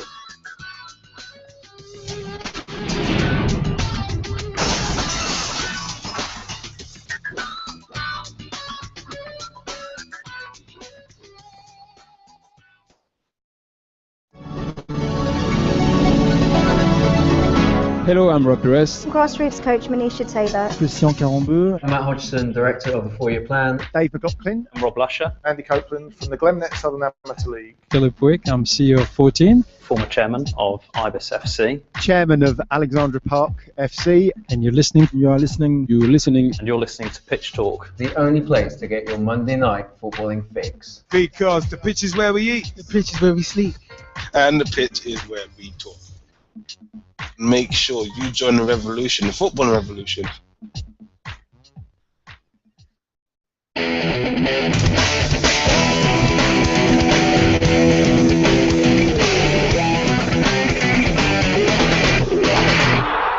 Pitch Talk special feature.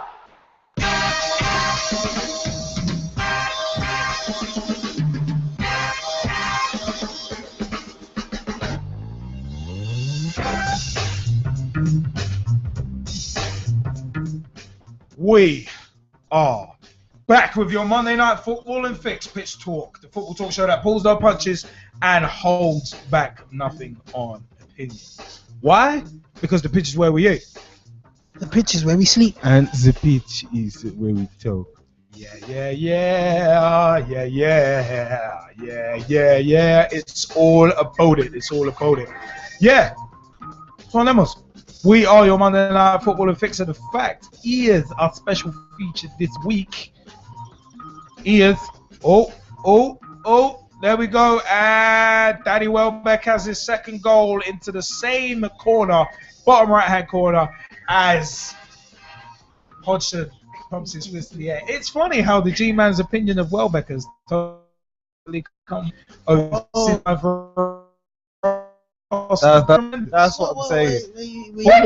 Football fans in general, Premier League football fans, everybody. Well, I couldn't take you through Instagram feeds, Facebook feeds, all the feeds. I said, look, I wasn't happy with the Daniel Welbeck signing, but as soon as he signed for Arsenal, you know what? You have to accept him as an Arsenal player, and he's doing the business today. I'm going to support him. I'm going to cheer him, just like I would anyway. I'm the same with Balotelli. It's one of them ones. I have called him more on Mario, so it's one of them several times. Yeah, definitely. I'm not hiding that fact. I'm hoping we get Magic Mario rather than Moron Mario at Liverpool. But it's a Mario. It's terrible. But that is a full time. England 2, Switzerland 0 is a full-time score. So a good 3 points to open up the qualifying campaign for Euro 2016 for Roy Hodgson's men.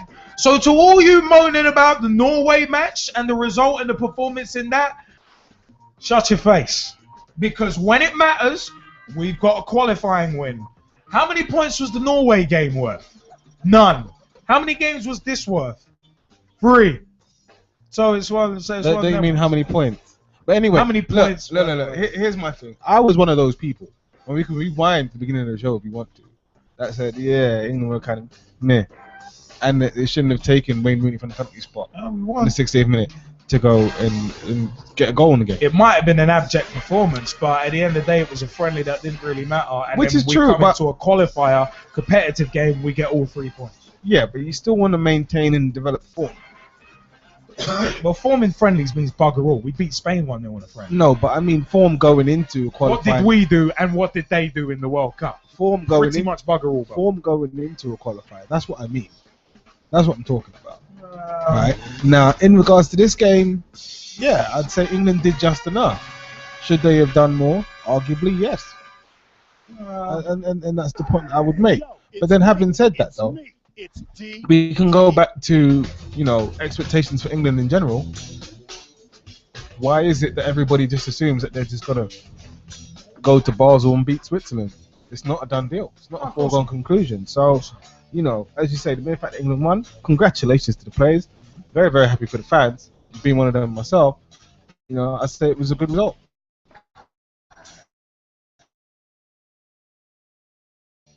Definitely. 3 points. Yeah. So what I'm gonna actually say is this. Hey, yo, it's me. We've got 3 points. With the 3 lions on my shirt, I just had to do it. It's one of them ones. It's free. England have 3 points. But you know what, yeah? Future of the game, rules and regulations is our current special feature. And we are looking at, first and foremost, UEFA eases suspension rules for yellow cards. UEFA has made it harder for players to be suspended for the Champions League and Europa League finals after changing the rules on yellow cards. Real Madrid's Xabi Alonso missed last season's Victoria showpiece in Lisbon after picking up a 3rd caution of the campaign in the semi-final against Bayern Munich. The Spaniard joined an exclusive club of players who missed the final after picking up a booking in the last 4, with Roy Keane and Paul Scholes suffering a similar fate in 1999, as Jesse Fizzle will well know. The situation came to a head when Branislav Ivanovic, Ramirez, and Raul Morales, and David Alaba, Holger Badstuber, and Luis Gustavo of Bayern all missed the 2012 final, and now the European governing body has all yellow cards will be wiped off after the quarter-finals. Following a recommendation by the UEFA Club Competition Committee in order to implement in UEFA Club competitions a rule which is already in force in the UEFA European Football Championship, the emergency panel decided that as of this season, all yellow cards from the beginning of the group stage will expire on completion of the quarter-finals, read a statement. Bookings will therefore not be carried forward to the semi-finals. Another little potential rule change. So that's a confirmed rule change. Potential one. From July 2nd, 2014, the idea that a forced substitute should be allowed in extra time should be resubmitted to the International Football Association Board, IFAB, the game's lawmaking body, Gerard Houllier has said. Houllier, who managed France and Liverpool, among others, is the senior member of FIFA's technical study group, TSG, which analyses trends and tactics at the World Cup.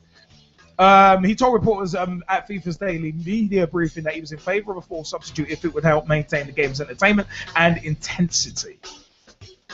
Now, FIFA proposed the idea to the IFAB 2 years ago, saying its introduction would limit the risk of injury in the later stages of knockout games or finals, but it failed to win the necessary 75% majority and was not passed into law. Now, even further to that, I think it would be a good idea, and I think the TSG through FIFA will put it back to the board. I personally think it's time. It's time. But it's one that was, you have probably noticed that at the World Cup in Brazil, everything is so quick, the tempo has been so high, and there were 29 goals scored by substitutes, a record. But among the technicians, we think we should have the possibility of another substitution. Now another rule that's this is another potential rule. UEFA, from Thursday, 4th of September 2014, is contemplating whether the away goals rule should remain in force in European competition, and is looking to change how Champions League clubs are seeded. The issues were discussed as part of UEFA's 2-day meeting of leading coaches in Nyon. The goals rule was introduced nearly 50 years ago when playing away in Europe was a novelty, but critics say it's now become counterproductive, unnecessary and unfair. There was a bit of debate about whether it has any significance today, said Sir Alex Ferguson, who was chairing the meeting. Some think it's not as important as it used to be, and the attacking emphasis on the game today means more teams go away from home and win. If we go back, say, 30 years, counter-attacking consisted of 1, maybe 2 players. Today, counter-attacks have players flooding forward in fives or sixes and really positive quick passing. The rule under which away goals count double if the two-legged tie ends with aggregate scores level was introduced into European competition in the Cup Winners' Cup in 65-66. It was first used in the second round tie when Honved progressed at the expense of Dukla Prague following a 4-4 aggregate draw. At the time, it was seen as preferable to having a time-consuming playoff or the arbitrary toss of a coin, which was sometimes employed and which sent Liverpool to European Cup semi-final in 1965 after 2 goalless draws against FC Cologne. So it's one of them. It's an interesting one. Now, another rule that is actually confirmed, and Jesse Fizzle alluded to it. Premier League to introduce new rules on head injuries from August 5th, 2014. The Premier League is to introduce new rules on how to deal with head injuries from the start of the 2014-2015 season. A player suffering a head injury must now leave the pitch, and the club doctor must decide if a player is capable of continuing, not the team management. Home teams also have to have a third tunnel doctor on match day. Last season, Tottenham were criticised for letting goalkeeper Hugo Lloris continue playing after he lost consciousness in a goalless draw against Everton, which we actually discussed on the show.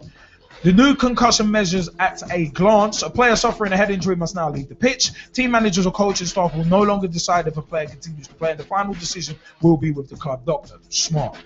Home teams in the Premier League must now have a third tunnel doctor on match days to support the work of doctors for both sides. The tunnel doctor will serve as an extra pair of eyes to spot potential concussions and watch TV replays to see the severity of incidents. The FA, in conjunction with the Football League, PFA and LMA, is to launch a campaign aimed at making players and managers at all levels aware of the dangers of head injuries. The Premier League is to employ its own doctor to conduct research and liaise with all 20 club doctors in the league on key medical matters. All Premier League players are to undergo baseline neurological assessments as part of their annual medical checkup to help doctors measure their recovery time if they suffer a concussion. Now, in terms of future of the game, there's a lot to digest there. And I like, you know what? I like a few of those. I like a few of those actually. Because the away goals rule is a weird one because it encourages teams to go away from home and attack, but then come home and sit back and just protect against giving away a goal. And the away goals rule is kind of an unfair way of settling a game. But the thing is, you'll see teams in that second leg really going for it because they know they have to if they've conceded an away goal. Yeah. So it keeps that competition there. I personally would stick with the away goal because I don't see an issue with it on a personal note. It's a little unfair, but hey, life sucks and then you die. So it's a case of I would stick with the away goal. I still don't know why they got rid of the golden goal in with extra time, because that was interesting. Because then it meant either team could nick it in extra time, which made it interesting. Then the silver goal diluted it. It's like, yeah, if you scored in the first half, you still got to play in the second half. The silver goal made no sense, and then they just scrapped it totally. And it's like, oh, okay, if it's still level, you go to penalties. All right, fine.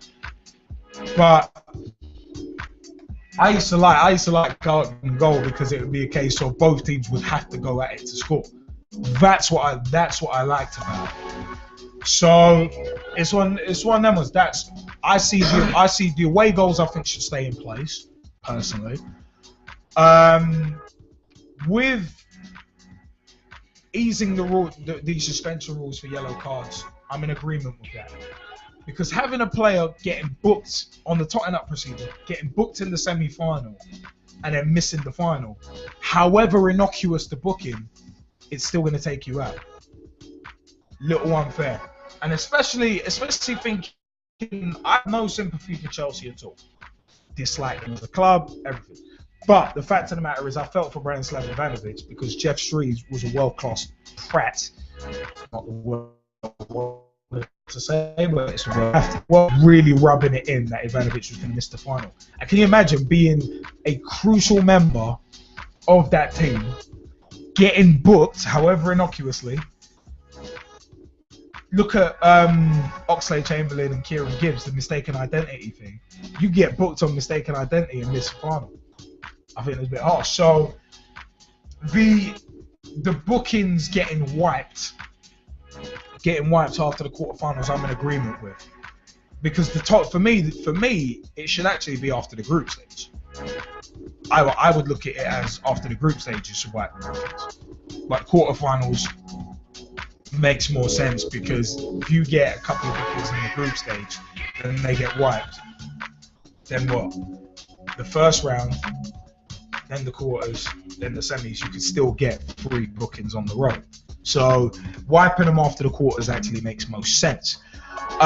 So I'm glad they're easing those suspension rules. The 4th sub in extra time, I'm not in agreement with. And the reason I'm not in agreement with that is because, hey, you get 3 subs. You ration that. If you're a good manager, you ration that well. Well, even that, when they just say you have 4 subs. Yeah. So it's one of them. I don't know why that couldn't be, feasible. Yeah. Just say, right, starting from this year, you have an extra sub. Yeah. I'd personally keep it as free because it's the mark of a good manager who is not shooting their wad all at once and making all 3 subs. It's one of them ones. You've got to be able to manage it, and if you see it's going to extra time, then you've got that 3rd sub there. That's down to a manager to sort that out. So I'm not really in favour of Houlier's idea of a 4th sub, because then it will go up to a 5th, and you might as well just have the rules that you have for pre-season friendlies, where you can go and use all 12 and just be done. But the Premier League introducing the new rules on head injuries, fantastic, as you mentioned earlier, as you alluded to earlier. I think that's fantastic. Suffering head injury, you must leave the pitch. Fine, total agreement with that. Final decision being with a club doctor, totally in agreement with that, because the club doctor is a doctor. They are qualified, not like Andre Villas-Boas is like, yeah, he'll be all right. No. I mean, you've got to look at the campaign by West Bromwich Albion in regards to Jeff Astle and concussion things around that we've mentioned on the show before. Yeah. We've also mentioned Christopher Nowinski before, in terms of former WWE wrestler Christopher Nowinski. Tough Enough, I think he was a runner-up in that, in the first ever Tough Enough. It was one of them ones because Maven Huffman won it. But it was one of them ones, a little bit of trivia, OWR for it. But on the serious note, it's this concussion syndrome. Like, post-concussion syndrome is a very serious thing. Oh, yeah. Just like we were talking about earlier with heart conditions being serious, it's one of them, post-concussion syndrome, and concussions have to be taken as serious. So the final decision being with a doctor who is qualified in that area, it's not just someone taking a guess. I'm all for it. Oh, absolutely. So, I think it's one of the best possible things that could come out of this scenario. In that now, as I say, clubs, sports in general, are responsible for looking after the health and well-being of their athletes. Just looking after their pocketbooks, but looking after the well-being of people. Yeah. That's what we're dealing with. Yeah. Human beings. Yeah. So I think that's a fantastic move. I'm actually going to hold a controversial view and say that in regards to the yellow cards, right? Yeah. I wouldn't mind the rule not changing, right? Because that actually forces players to tidy up their game. You cannot be reckless. You cannot make silly challenges, right? And if you're going to take one for the team, understand that you can only do it once. Otherwise, you're going to go and potentially miss a game. It's as simple as that. But I also agree with you when you say that could be implemented after the group stage. That makes a lot of sense to me. I think that's probably a bit fairer. But in terms of getting rid of it altogether, no. It needs to stay to tidy up the game. It's just talking about discipline and technique, in terms of the art of tackling and making a challenge, and as I say, tidying up the game as a whole. Listen, the way that you make sure that you don't get the yellow card, make sure you win the ball. It's as simple as that. Well, it's not always as simple as that. No, but I mean, win the ball cleanly and fairly. As Kieran Gibbs found out last year when Oxlade-Chamberlain made a fantastic save on the line. Refereeing mistakes aside. Yeah, that was a fantabulous one-off occurrence. But having said that, as I say, generally for what players get booked for in terms of fouls, I think having the rules similar to what they are, not exactly the same. I think group stages, you can wipe them and start again, but having the rules similar to what they are,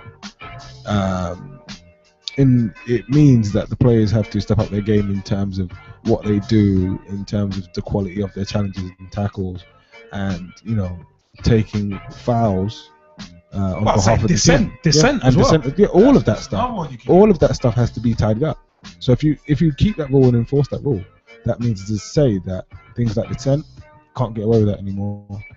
Tactical fouls, you have to be really tactical about when you choose to have a tactical foul. But then you look at mistakes like when Van Persie got booked for kicking the ball, even though that he kicked it like half a second after the whistle went off. I think and getting booked for that kind of thing. I think things like those. There should be a potential review process for things like those specifically, not for everything. Yeah. But if that's possible, then fine. If not, or of a similar vein, where, as I say, after the group stages, you can start again in terms of the cards, then fine. But anything, no. There has to be some sort of punishment there. And it's the same with the away goals thing. I'm like, why would you want to change that? Keep the away goals rule. The away goals rule is what makes a lot of games interesting. Yeah. Especially, if the first leg is a draw. Whether it's a score draw or a 0-0. The second leg is where there really is emphasis on going for the win. Same with two-legged finals. I'd like to see more two-legged finals. I don't like the idea of two-legged finals. I don't like it. I think finals should stay as one leg. I don't like it. The final is the final. Yeah, that's the way exactly. I mean, it's like the whole thing with the semi-finals being played at Wembley. It takes a bit of gloss off the final. But considering England v Norway, the stadium was half empty, and the reason why it was actually still played at Wembley is because they're trying to pay off Wembley. So I think that's the big reason why they moved the semi-finals to Wembley, to make more money. Yeah. The FA are a joke for them. It's a joke, and it's not even a funny one. I mean, G-Man, did you want to jump in on these rule changes? Potentials and the confirmed. Potentials, like with the goal difference. Personally, I'm on the other side of things. I wouldn't even mind seeing the goal difference rule being dropped. To be honest, I'd love to see that, because basically you want to see the away goals getting rid of it. The away goals, yeah. Why? Because I just feel that if a team does all the hard work here of scoring no away goals, yeah. All right, fair enough. He scored away on the first leg, and then he's playing at home the next leg. Yeah, so they've got the advantage. Yeah. In theory, yeah. Advantage, and then the other team comes to the comes to their ground, and then basically goes and scores 3 goals. Yeah, and then that team scores 1 goal at home. Yeah, that means the other team got 3 away goals. Yeah, and then the home team that won the first legs got 3 goals too, but obviously he's going out because they've got less away goals, and that is unfair. That's the way I see it. It is unfair, and in cases of when it's against big teams, it makes it more exciting. But when it's smaller teams, you'd actually think about it, it's like, well, they've never really had a chance.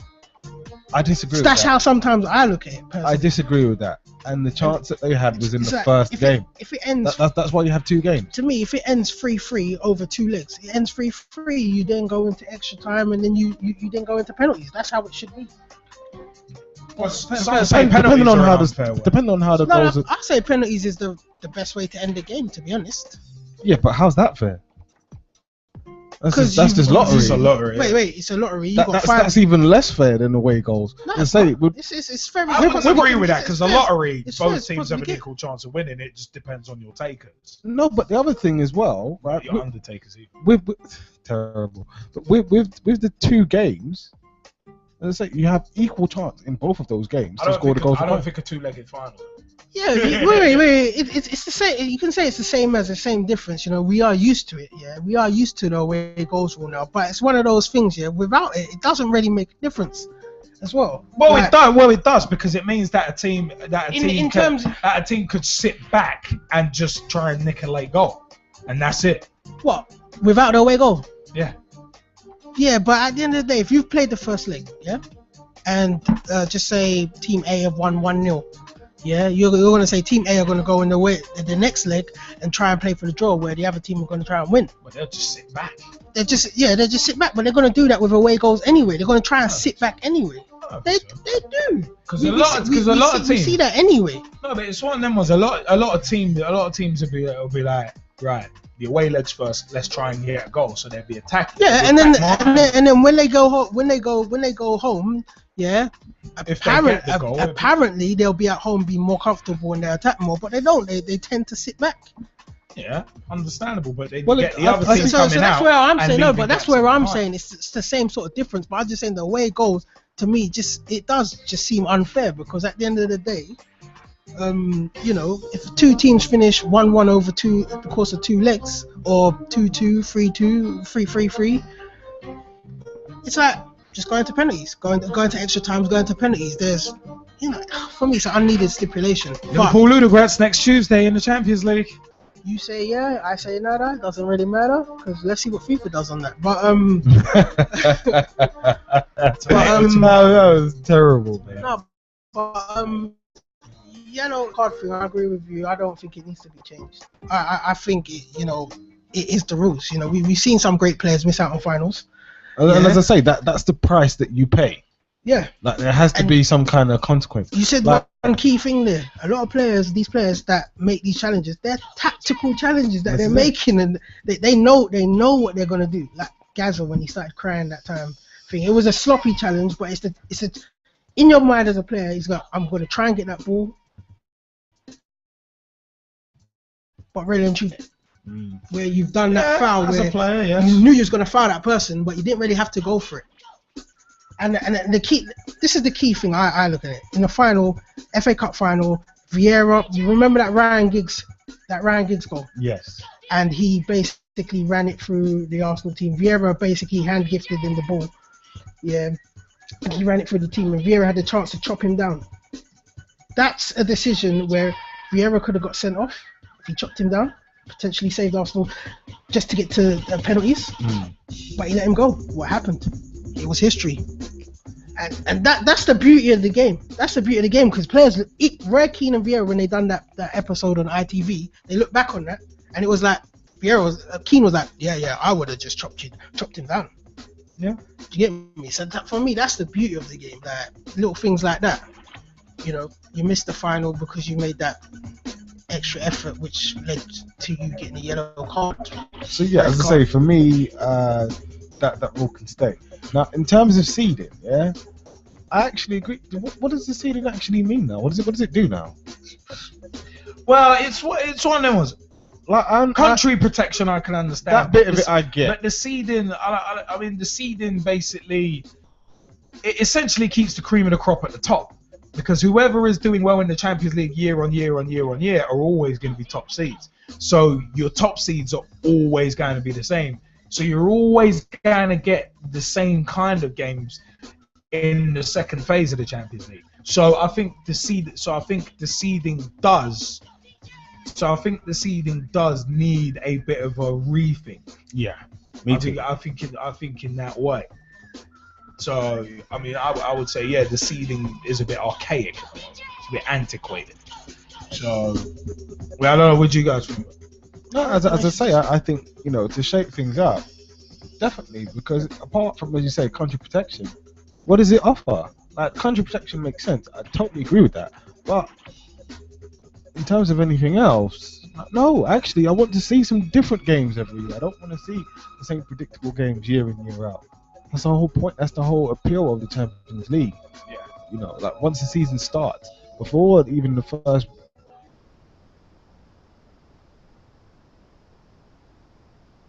match is played at the end of the season. So to see it unfold is part of the magic.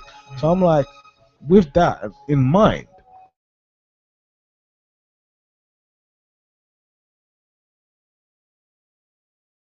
you want to be a potential of a giant killing, if you will. You know? And without that potential, I don't know. I mean, this is why the FA Cup is so beautiful. You know, that's why the League Cup's so beautiful. The potential for those things to happen is always there. No, it's beautiful. Yeah, I know what you're smiling about, but never mind you. Yeah, you can smile about that too. That's all I'm saying. Anyway, I'm sorry. I'm just seeing the crotch chops, and I'm thinking, break it down. I just had to laugh at that particular. And the worst thing, I actually was watching an old episode of Raw and also the WWE. I think it's the third edition of the Monday Night War documentary. Studge. So it's one of them ones. But Ross Vernon, you wanted to jump in on these potential rule changes and these confirmed ones as well. Yes, and before I get started, I just want to say good evening to you guys, and sorry for all just joining. Good evening. How about it, man? Yep, right, for the away goes, I think they should stay, because a lot of the away goes makes it more interesting to the second leg. For say, like, just for example, say Hull City, for example, in the last round, we got knocked out on away goes, had to score an extra 2 goals when they score. Campbell, they played in the qualifying round for the Europa League. Made it very interesting because they had to try and score 2 goals to stay in the Europa League, but which they failed to do so, and so it makes it more interesting going into latter stages of the Europa League as well. And the yellow cards, I think that they shouldn't change that, 'cause if you pick up a yellow card, say you're playing now, just take for example, Delph has picked up a yellow card tonight for England, as we all know, watched the game. Well, yeah, he was inviting it with it. Yeah, he was, to be honest. And say he gets booked in one of the next matches, he may not normally in these competitions he may pick up 2 yellow cards, he missed the next game. So now if he plays in the next European qualifier, he'll be on a tie up in case he gets booked, be out of the next group match. So I think it should be that, 'cause after the talking to from the referee and the management team at half time, I think as well, we calmed down a bit second half, did that. So I think the yellow card rule is a good rule, and so is the way goes rule as well, to be honest. Like I said, if he makes more interesting games and later on in the Champions League as well, in case Liverpool get through and they need to score an away goal to stay in it, or score 2 goals at Anfield to stay in the Champions League. which we had before in 04-05, and we know where that led. It's when history was made. Yeah, I remember that as well. So it's a good idea to keep on with the away goals rule, and I want to change the yellow card rule as well, guys. So don't know about you, but I'm Ross Vernon, and that is my opinion. No, I hear that. Thank you for that, by the way, Russ. Just had a text message in. Remember, 07535804466 is the mobile number. That's pretty good, actually.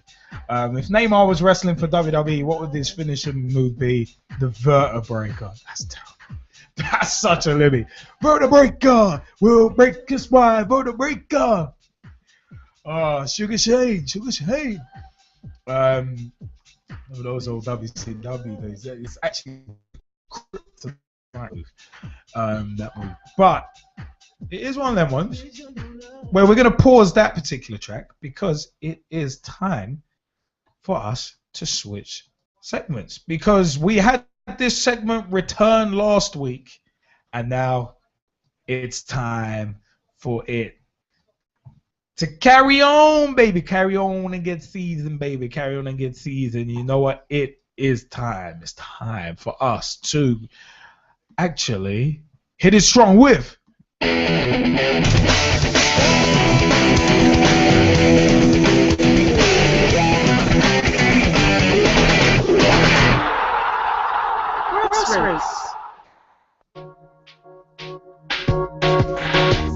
Grassroots segment as Jesse comes back in.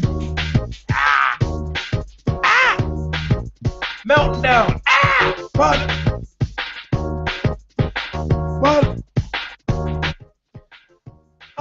It's so good. Damn, it feels good to be on Pitch Talk. Can't be a bit of ghetto voice. But yeah, Ibis FC, who are one of the teams that we feature on the Grassroots segment.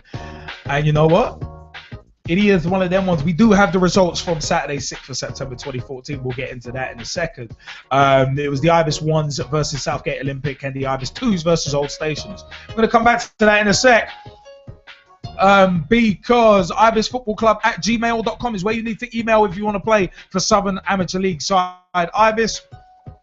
And also facebook.com/IBIS, ibis.fc, and twitter.com/ibis_football, @ibis_football, and ibisfc.co.uk is the official website. Big shout out to the Southern Amateur League @GlemnetSAL, www.southernamateurleague.co.uk, and the Amateur Football Alliance @AmateurFA, www.amateur-fa.com. Training is every Wednesday for the Ibis, the mighty Ibis, from 7:30 p.m. until 9 p.m. and match days are on Saturdays. Now, training is at Battersea Park.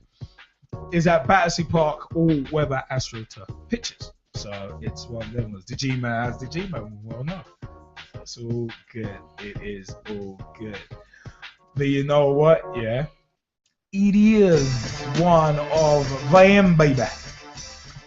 Well, yeah, Ibis 1s hosted Southgate Olympic, and the Ibis 2s hosted Old Stationers. The 3s actually start on the 13th, which is coming up, versus Lloyds AFC away.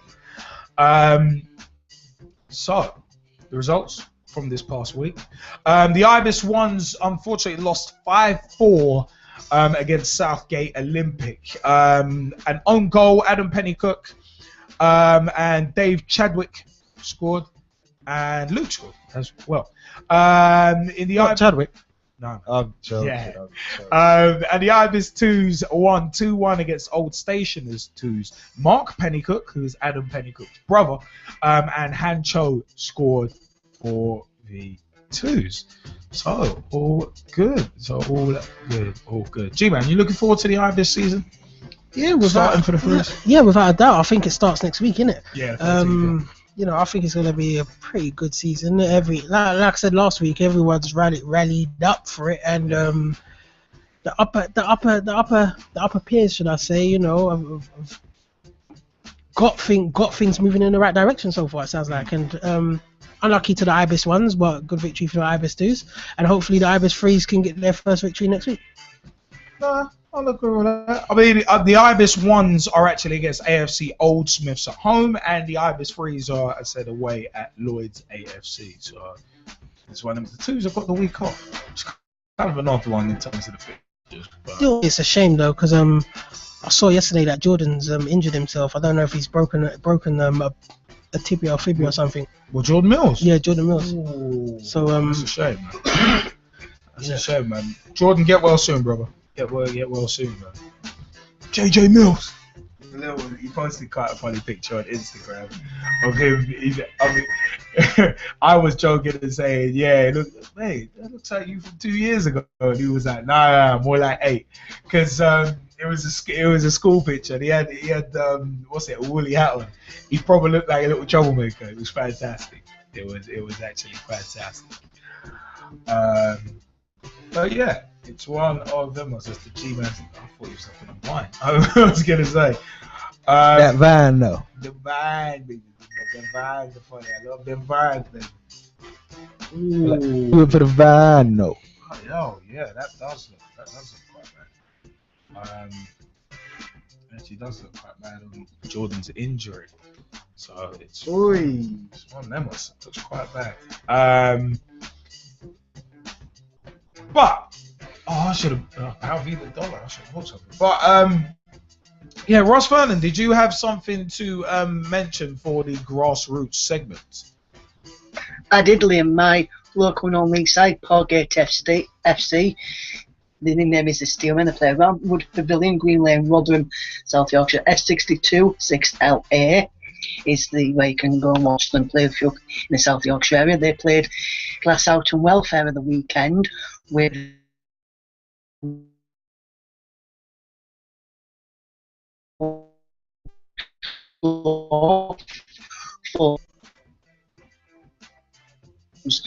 cross good teasing cross from him, and then just 48 minutes just after the restart, Danny Barrett equalised for Glasshoughton. He finished 1-1. 47 fans were in the attendance of the weekend. They currently sit in 8th position in their league, which is the Tool Station Northern Counties East League Premier Division. They are currently 2 points behind 4th, and they've played a game more than Worksop Town, and are currently 4th in the table on 9 points. And you can find them on Twitter at Pargate FC. And they're also on Facebook as well. Just search Pargate FC on Facebook and just let them know I send you. And if you want to know more about them, the website is www.patreon.com/clubs/Pargate FC, and let them know I send you. What's going to send you, and keep up the good work of the Steelmen, Pargate FC. An update on the grassroots segment. I'll bring you an update every week if we've got time on the grassroots segment for their matches. So that was their last match, which was played on Saturday 30th of August 2014 at Roundwood Sports Complex, which is Roundwood Pavilion, Green Lane, Rotherham, South Yorkshire, F62 6LA. Good stuff, and thank you for that, Russ. Big shout out to Parkgate FC. It's all good. G-Man, have we got any final socials at the moment?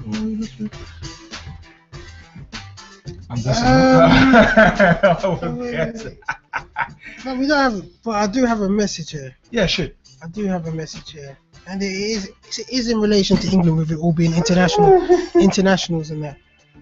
Big T, you're terrible, by the way. Yeah, get on to them ones. Sorry, G-Man, how about it, man? Well, it was a prior conversation before the show, but Jennifer Evans would like me to ask yourself and Jesse Fizzle. What's happening, Jenny? What it do? So it's on the line. Jennifer Evans is tuned in, by the way. I believe she should be. She might not be, but she watches. Give her away. But she does watch the podcasts, and watch our old videos and stuff like that. So supported. Thank you. Does tweet for us and everything as well, and Facebook retweet, share. Thank you. But anyway, Roy Hodgson and Greg Dyke still have their jobs here. How can they keep them after England chalked up their worst ever World Cup performance? How can you have the head of FA in a place when he makes these sort of gestures? And you remember the gesture where he slit his throat just before the World Cup. Well, with the draw, and basically these kind of gestures, whose confidence is he inspiring. The fans have obviously voted, as England match last week saw the lowest attendance in the Wembley Stadium since the Wembley Stadium is rebuilt. What's your views? Well, people are voting with their feet, and understandably so, by the fact that the stadium was half full. The Greg Dyke, Chris Benoit reference, with that "it's over" and all that. It's a case of doesn't look good. Doesn't look good that that's happening. It doesn't inspire confidence in anyone. It actually makes you think, oh God, if he thinks that, then imagine what the other powers that be think. And it's especially concerning considering he's right at the very top. Now, in terms of Hodgson and Dyke keeping their jobs after the 2014 World Cup, this team is very much a work in progress. England, we are not as good as we think we are.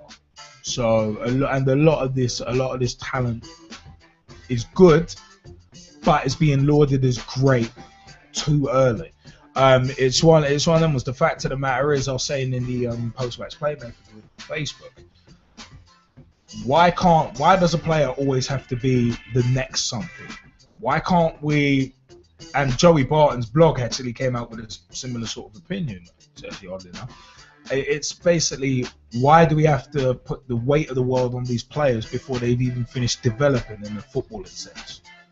It's as soon as a player has one or two good games, oh, they're going to be amazing. Oh, they're going to be the next Messi. Oh, they're going to be the next Ronaldo. They're going to be this after 2-3 games. I mean, we see that with Adnan Januzaj, among others. And it's getting, and you know what? The fact of the matter is, it's getting silly because it happens all the time. So for me, I'm just looking at it as, why can't we let these players grow without the pressures of the world on them? But Wilshere, as soon as he came up and people saw him, oh my God, he's gonna be the next Gerrard. Oh my God, he's gonna usher in a new order. Oh, he's gonna be fantastic. That's the G-man praise for something. I say, God forbid he be like the next Gerrard. We want the league. That is so cruel. Gerrard on his own has won a lot more trophies than all of you guys put together, so I shut the hell up. Would you, G-man, would you please shut the hell up? But the fact of the matter is this: players should be allowed the time to grow and develop without the pressure and the weight of the world on their shoulders. And I said, with Hodgson, he's a manager to steady the ship. He's not gonna kick on and win you a World Cup or win you a title or anything like that. He's gonna steady the ship and make sure young players get blooded through, which is what we need. We need some sort of stability and a long-term plan. I don't know if Greg Dyke necessarily has that long-term plan, because he's come up with some controversial things recently, but it's one of them, as at least there's the makings of a plan involved. So that would be my view on it. Jesse, G-Man, what do you reckon before we move on?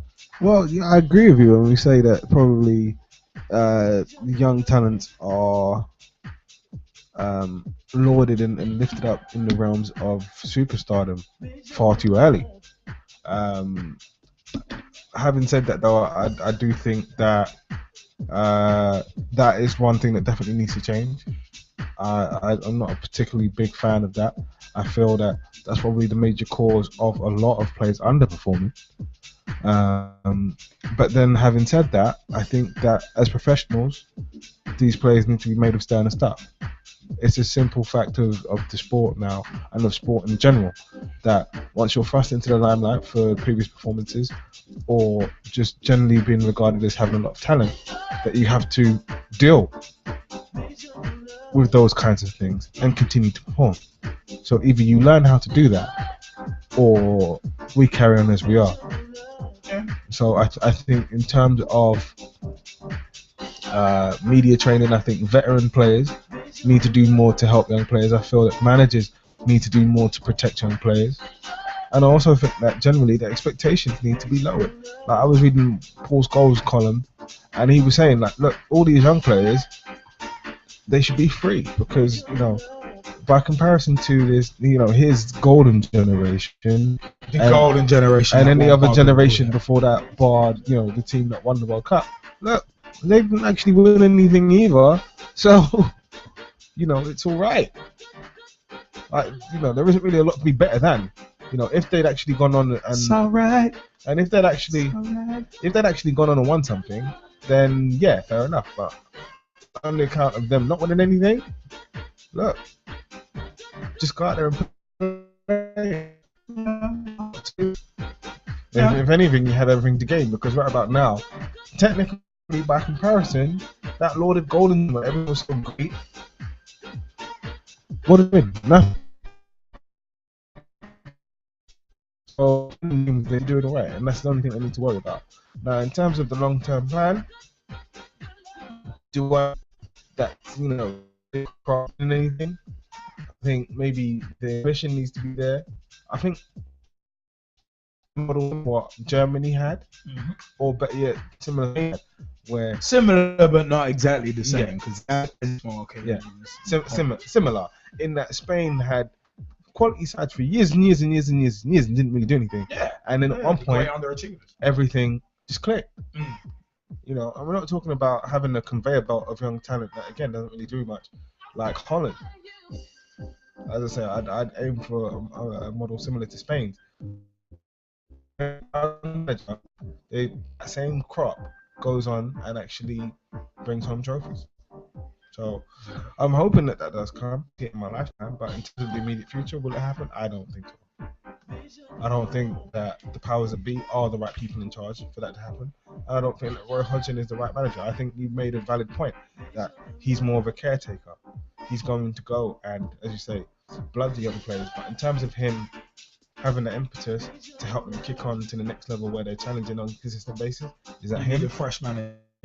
You know, at a certain point, somebody else needs to step in and take over that mantle. But overall, is he doing a good job with that team? I think so. I also think that, you know, if people are being realistic and not looking at these gross exaggerations of it, the team is performing right where they should, right about now. Because in terms of true world-class talent, what do they have? One that was literally on the wane.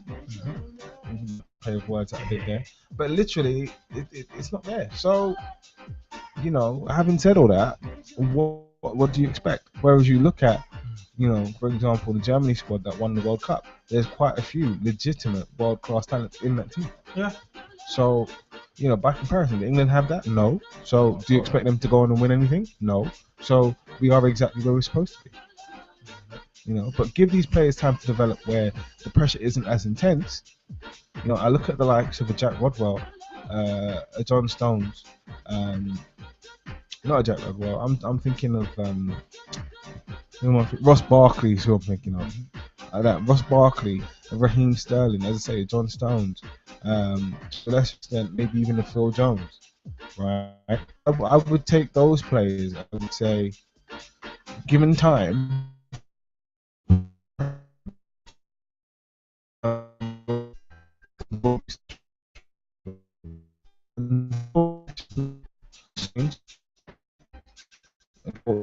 Expectations change, we're going to be in for a decent wait, and it's as simple as that. So Jen, I hope that answers your question. Yeah. And if you have any more, you want to jump please in as well? submit that. Yeah, I've got a few little short ones to add in. Alright, sure. In terms of, I would love to hear Jennifer's views as well, if you're with us. Okay, in terms of Ray Hodgson and Greg Dyke going after the World Cup, well, we did discuss that after the World Cup, and basically it is early doors. So, you know, you've got to give them time. I said about this New England crop that played today, you know, they still got systems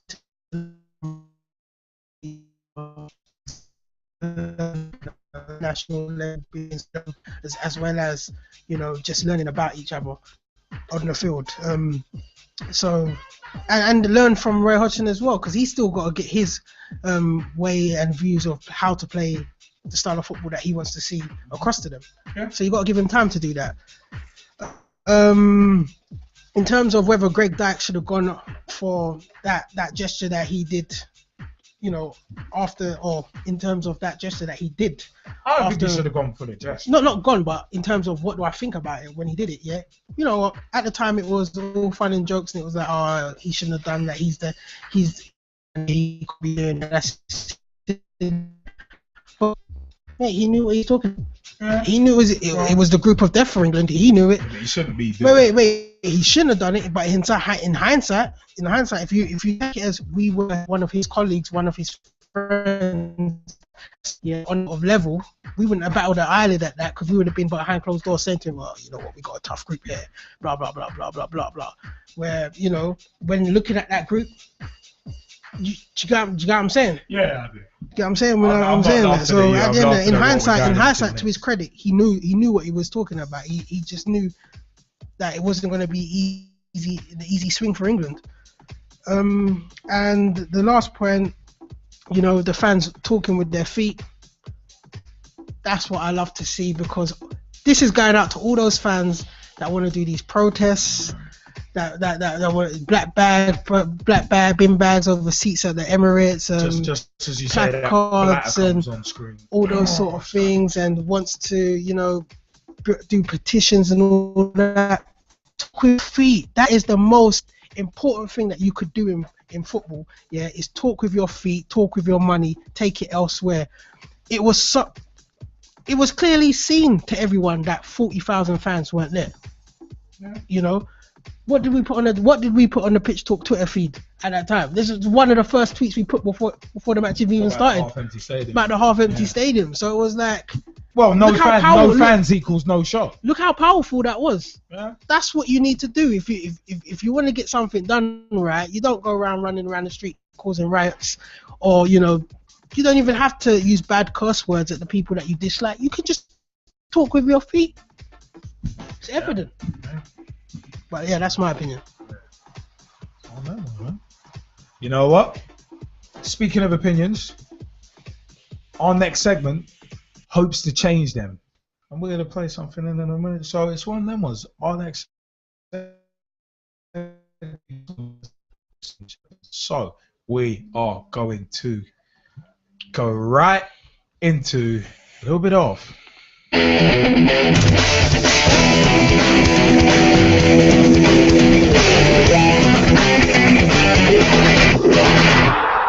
Funny and funny moments.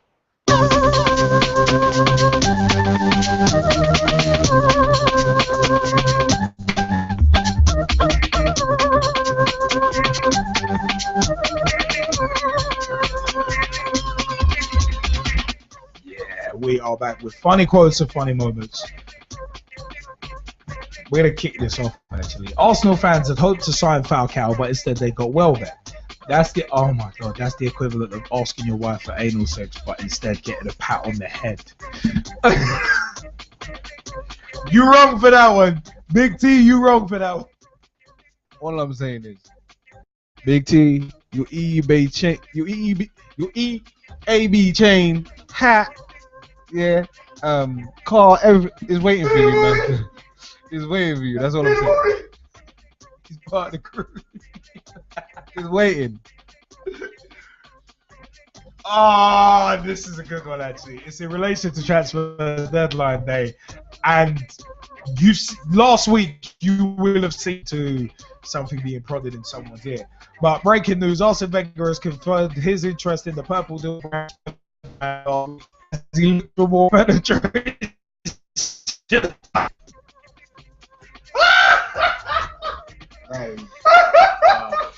Just wow. Big T. Big T.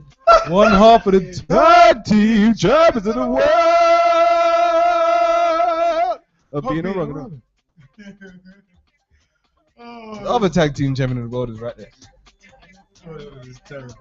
It's terrible. But I said some Arsenal players feature in a video to tackle homophobia. The advert is truly top-notch with Olivier Giroud, Alex Oxlade-Chamberlain, Santi Cazorla, Mikel Arteta and Phil Walcott involved. The players note, like sexual preference, all of the things they can't change about themselves. Now keep that in mind. Olivier Giroud can't help being gorgeous and the Ox can't help looking like a Ninja Turtle.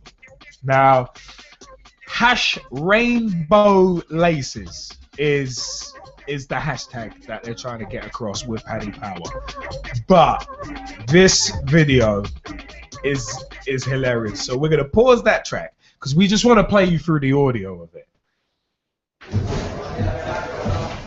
I can't change. I look like Lewis Hamilton.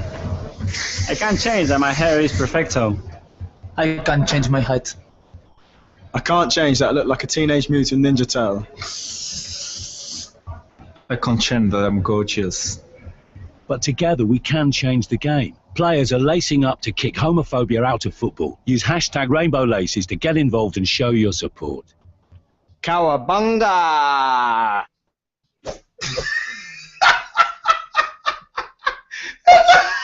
It looks like Chamberlain's face! Cowabunga!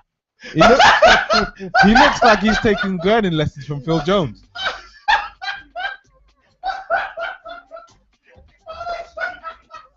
No way does he look like Donatello. No way does he look like Donatello. No way does he look like Donatello, you know. Maybe Raphael, but that's pushing. No, he looks like that big head. Oh, no. Oh, that's a limit. Stop it. Oh. I just imagine putting a water bowl around his head. Oh, no. He look like he's supposed to be in Futurama. Oh. Shredder's companion. Oh.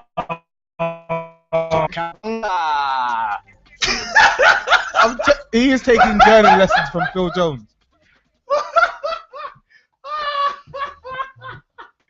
Oh, sorry, no, man, no, that's got me. No, that's got me. That's funny. I'm sorry. That is tremendous. But you know, it is for a good.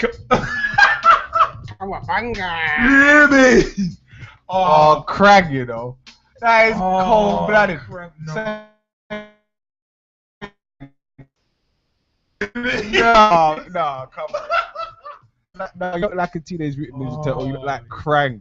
That is cold-blooded. If he was white, it'd be even worse. That is literally because he done the.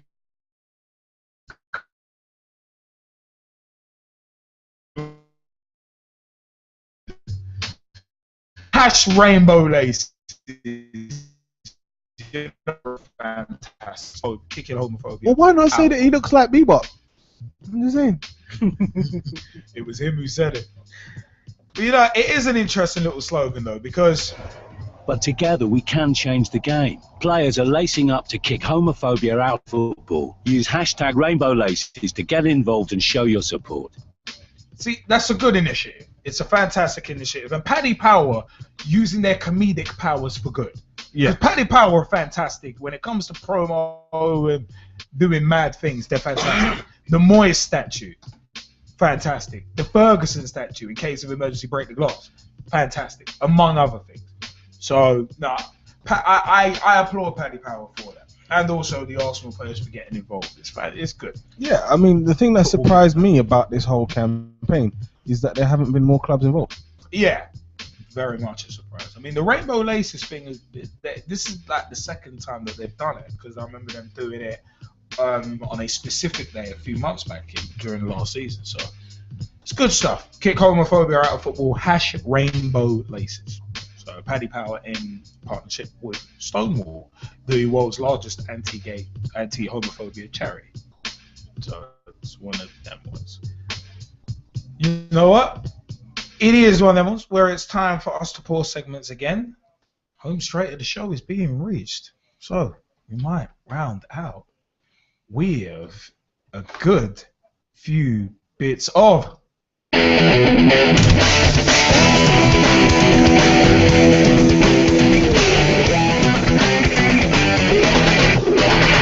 What's a cigar?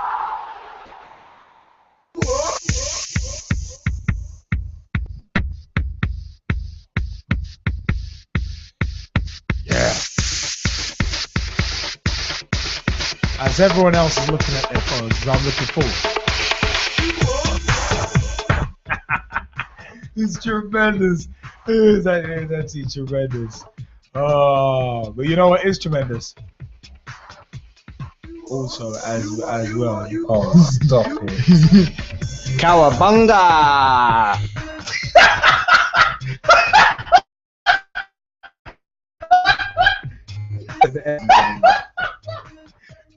He needs to enter a Ghanaian championship. That's all I'm saying. Just put it out there. I've got one here of what's a champion. It's tremendous.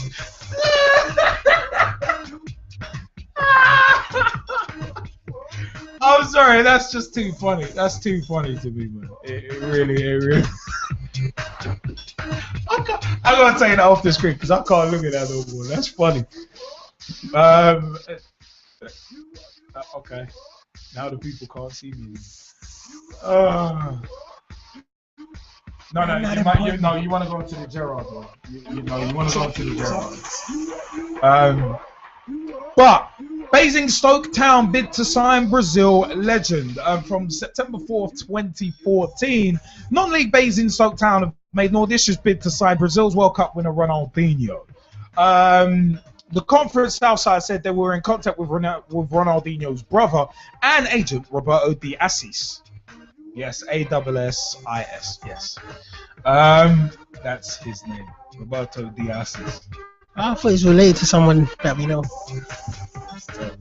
The 34-year-old former Barcelona and AC Milan forward was a free agent actually after leaving Atletico Mineiro in Brazil. With non-league day taking place this past weekend, it's one of them was Basingstoke marketing director Simon Hood told BBC South. We took a look at the transfer list to see which players were available. We were shocked to see that Ronaldinho was a free agent and thought what better way for him to get back into football than to play for Basingstoke Town. We are further in the table and it would be great not only for Basingstoke but non-league football. Since then, he actually has chosen to play in Mexico, so he's plying his trade in Mexico. Don't eat the burritos, dude.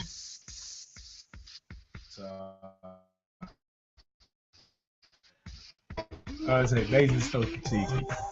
Proper cheeky trying that. But what you guys reckon? It was worth a punt. I mean, like, it was highly unlikely that it was ever going to happen, right? But why not? Why not? Oh, Blackburn tried. Failed miserably. You did see Edgar Evans move. You did see Edgar Evans move down through the leagues. Yeah, he played at Barnet, yeah. So, and they're going to manage them. Yeah. So anything's possible. Yeah, the only thing for sure is nothing's for sure, isn't it? So, Alan Shearer looked old when he was playing for Southampton. And he had hair. Yeah, it still looked old. King Kenny! Maybe Iber should get in a bidding game. Hey, I'd do it. I'd be tempted. I'd be very tempted to do it. Whoa. Haven't you got links for Christian Carambo and Robert Perez? Come on, get on the blower, man. Get on the dog and bone. So the pitch is where you play.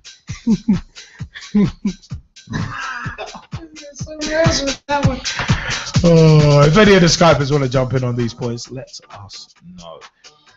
But you know what? A random one. This is one that I know the Jamaican family will have a lot of joke at.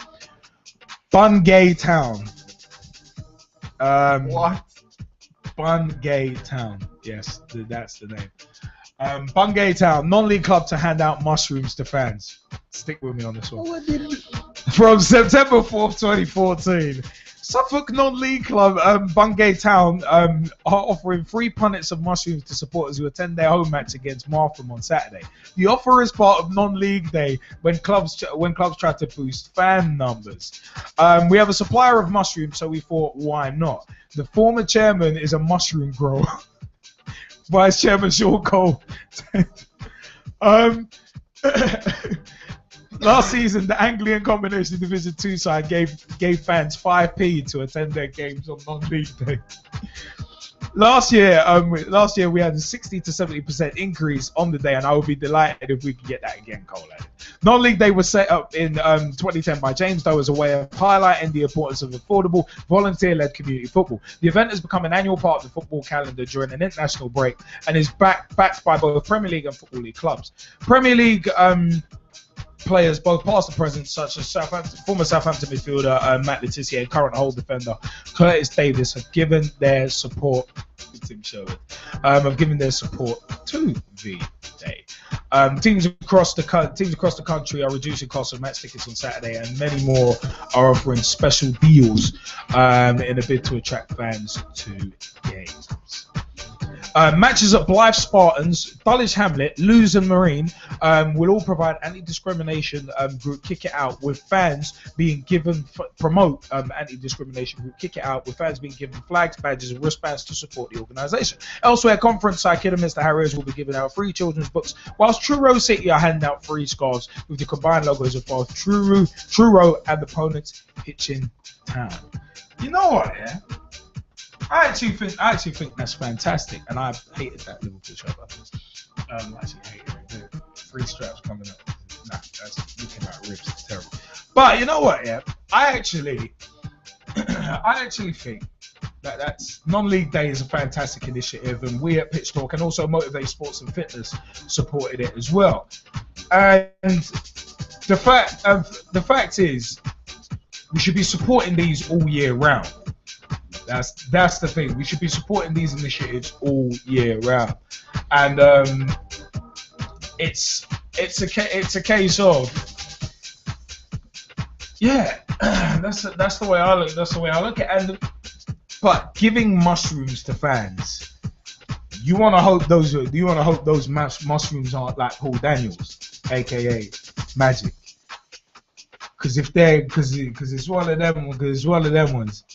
If you're giving out magic mushrooms to fans, they'll think the game was amazing, and they'll want to come back. Actually, maybe that's a reason to give them that kind of mushrooms. Maybe. But you know what? Giving 5 pence to each fan is hilarious. But then it's one of them. I think it's even more hilarious. I mean, Bungay Town. That's a funny name anyway. But offering mushrooms and 5 pences. It's just it's interesting ways to get your numbers up. Not a long-term plan, but for the short little fillip. I think it's a good little community thing as well, because you talk about your local club, and your local club hasn't got much to give, but they're obviously just trying their bit to infuse their enthusiasm in the club. And you know what, the whole mushroom thing, that's very interesting that they're doing that. Mushrooms, oranges, tomatoes, whatever they can give away, they're trying to give away, it sounds like. Why not? Yeah. Why not? People are hard up in society, mushrooms are expensive. Not everyone can get to Holland. Damn, man, I need to smoke. Not everyone can get to Holland, that's terrible. Damn, I need to smoke. You got a draw? No, he didn't. No, he didn't. Oh my God, he did not. I do not condone smoking of any sort. I'd just like to say that on behalf of everyone here at Pitch Talk, and I apologise. The comments of the G-Man were not necessarily the opinions of Pitch Talk, its subsidiaries, affiliates, or sponsors, or the other 2 co-hosts apart from the G-Man himself. I'm kidding. I have the disclaimer, just distance ourselves from him. If anyone needs anything, just holler. The G-Man is your hookup, is all I'm saying. All I can say is the last time we were in Holland, the G-Man was wearing a trench coat. I'm not sure what he was trying to smoke. Exposing! It was only that you were part of the TCM temporarily. TCM. I was made to feel awkward that whole trip. No, but it was funny though, because you look shifty in that trench coat. I know, and it had a hole in it. Oh my goodness, this is just worse. And all I remember is in the sex museum. Let's get off of all places to in be. the sex museum, there was a little machine that come out and did that with a trench coat on. It was like, boom, like that, and it's like, oh my God. The G-Man's been hired. Anyway, that's totally off topic. Oh, it was classic. But you know what? We're gonna end the show with this. Villarreal make young fans' dreams come true from 5th of September 2014. No, not in that.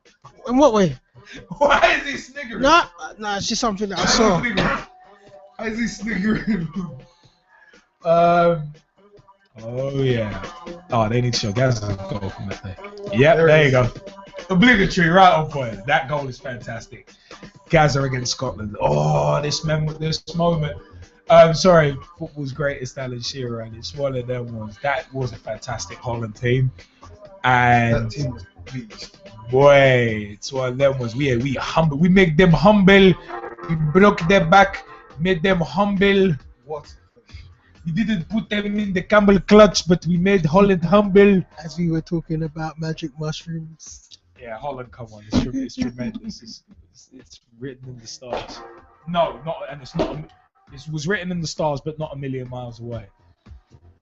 And this was a heartbreaking day, actually. England v Germany in the Euro '96 semi-final. Heartbreaking day. But Villarreal make young fans' dreams come true, and not in the gym and fixture. 5th of September 2014.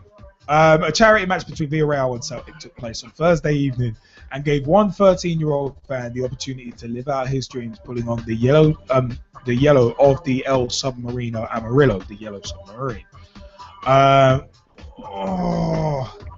And scoring in a 4-2 victory for his local team. The boy isn't a product of the club's youth system, however, but rather a cancer patient battling the illness who became the hero of El Madrigal for 8 nights. 13-year-old Gohan had told nurses at the hospital where he was currently undergoing treatment that it was his dream to play for Villarreal. Upon hearing this, his nurses acted quickly to make their dream come true. They contacted the foundation Unidos por la Esperanza, who organised the United for Hope match between Villarreal and the Scottish champion Celtic, and saw Gohan named in the matchday squad. He got changed in the home changing room, warmed up with his heroes, and then made the starting 11, marking his debut with a delightful back heel to give his hometown team the lead and propel them to a comfortable victory. Speaking after the match, the delighted Gohan said, "From here, I will be stronger. I have so much hope, and I'm only looking ahead." You know what?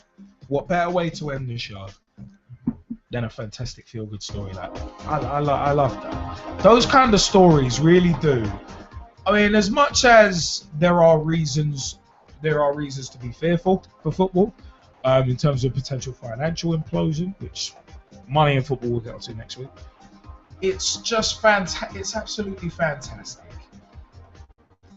to see a story like this making headlines, and it's and it fills me with great pride to co-host a football talk show where we can deliver a story like this to round out a show.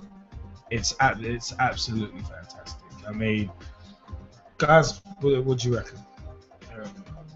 It's a great story, and it's a great sentiment to the young lad Gohan, and you know, it's more of what clubs should be doing.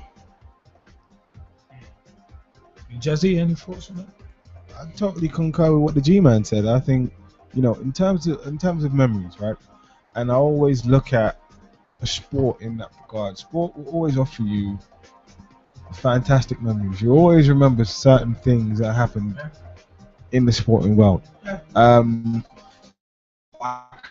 remember the last time, April 21st, 2014, for the celebration of '96. See, that was, for me, that was fantastic. The only thing that I would have added to it is being able to share it with my young brother. So I always wanted to do that. Part of the reason why, like, as a child, I wanted a little brother to share experiences like that with. But it's a careful to get choked up there. I'm grateful for both of my siblings, so I'm grateful for my mum as well, of course. But this Villarreal fan, Gohan, it's a fantastic experience. Yeah. No matter how long he lives for, whether it's a year, 6 months, 10 years, 30 years, it's a story that will live on, and he will cherish. So it's fantastic. Absolutely. No, as I say, absolutely. You know, I have to tip my hats off to the nurses that sorted that out. Tip the hat to all the officials at the club. You know, like, really, just being able to go and sort that out to make the dreams of a young fan in his predicament, in his condition, with his condition, to make that dream come true for him. Absolute class act. Like, there is no other way to describe it than absolute class, because that's what it was. You know, and I'm surprised. Honestly, I'm surprised that more clubs, not just in the Premier League, right? I'm talking about worldwide, aren't doing more of that. You know, to give a comparison, one of the most decried professional wrestlers in the industry right now is John Cena, right? But one of the things that he does that I will always give him credit for is his work with the Make-A-Wish Foundation. Yeah. And my thing of it is this, right? I don't know why more football clubs are not capitalizing on that right now. I really don't. I'm talking about, you know, literally, if you want to go and raise your profile as a club, it's the perfect way to do it. Perfect way. Yeah. Like, I mean, Barcelona do a lot of work with UNICEF in that. Yeah, yeah. And then of course you have what PSV have done recently with the blind fans. So you know, yeah. I just think more of this stuff needs to happen in football. on a more consistent basis, right? Because no matter who you are, where you are, if you're a fan, you're a fan. And you know, as we say about this show, it's we the people for the people, and that's what football is. You know, so for me, as I say, the more of that, the better. Just as we watch football's rates, I'm waiting for Philippe Albert's goal. Centre back, Belgian centre back Philippe Albert making Peter Schmeichel look like a J-bro. Look like a J-bro. But you know what? Keegan loved it. But you know what? It is about that time for us to say our goodbyes. You know what? Let's give away on the YouTube feed, and thank you to those listening to the podcast as well. Back on iTunes, Mixcloud, Podomatic, and Spreaker. You know what? It is one of them ones I said where we got to vacate the place with a haste. So it is time for us, I said, to say goodbye. Yeah.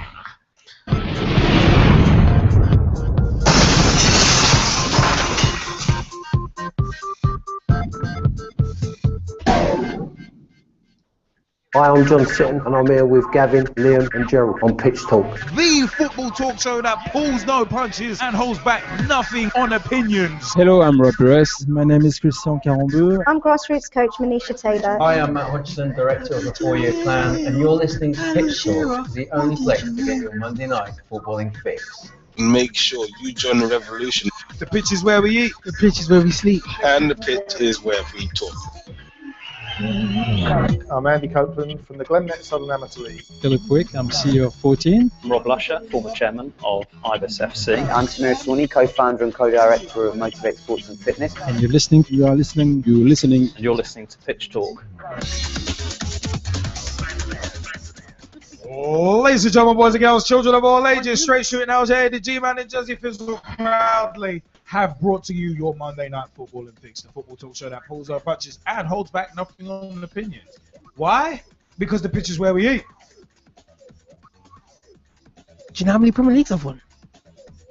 No. The pitch is where I sleep. And the pitch, of course, is where we talk. That terrible joke aside from the G-Man, it's one. Ew, it wasn't a joke. I was just asking a random. It's you the real. I was just asking a random question. What? I can't answer random questions. You can answer. It's the end of the show. It's the end of the show. Random answers.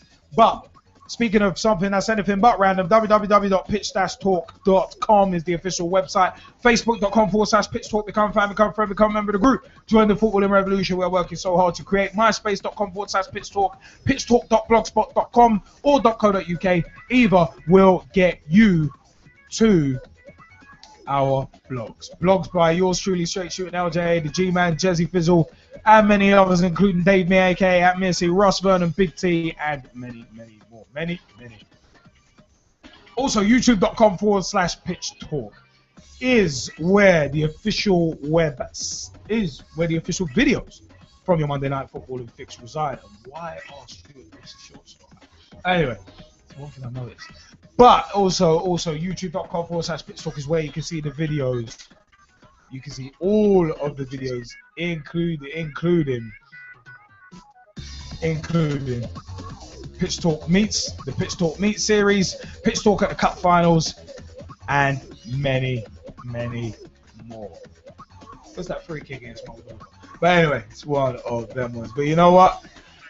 It's been fun, man. 07535804466 is the mobile number. Pitch Talk 1 on Skype, twitter.com/pitchtalk or at pitchtalk on Twitter. Tweet with us, follow us, see what we are up to. Yeah, so much, man. So much. Pitch Talk live on Google+. Absolute legend of the world. But you know what? It is one of them ones. Big shout outs to Section 357 show, Thin White Line Magazine, Motivate Sports and Fitness, Miss Manisha Taylor, aka at Swaggerlicious on Facebook, and many, many more. Also, girls on the ball as well. You know what? I have been Straight Shooting LJA. And I've been the G-Man. And as always, I've been Jazzy Fizzle. Thank you very much for joining us, people. And we bid you farewell and good night.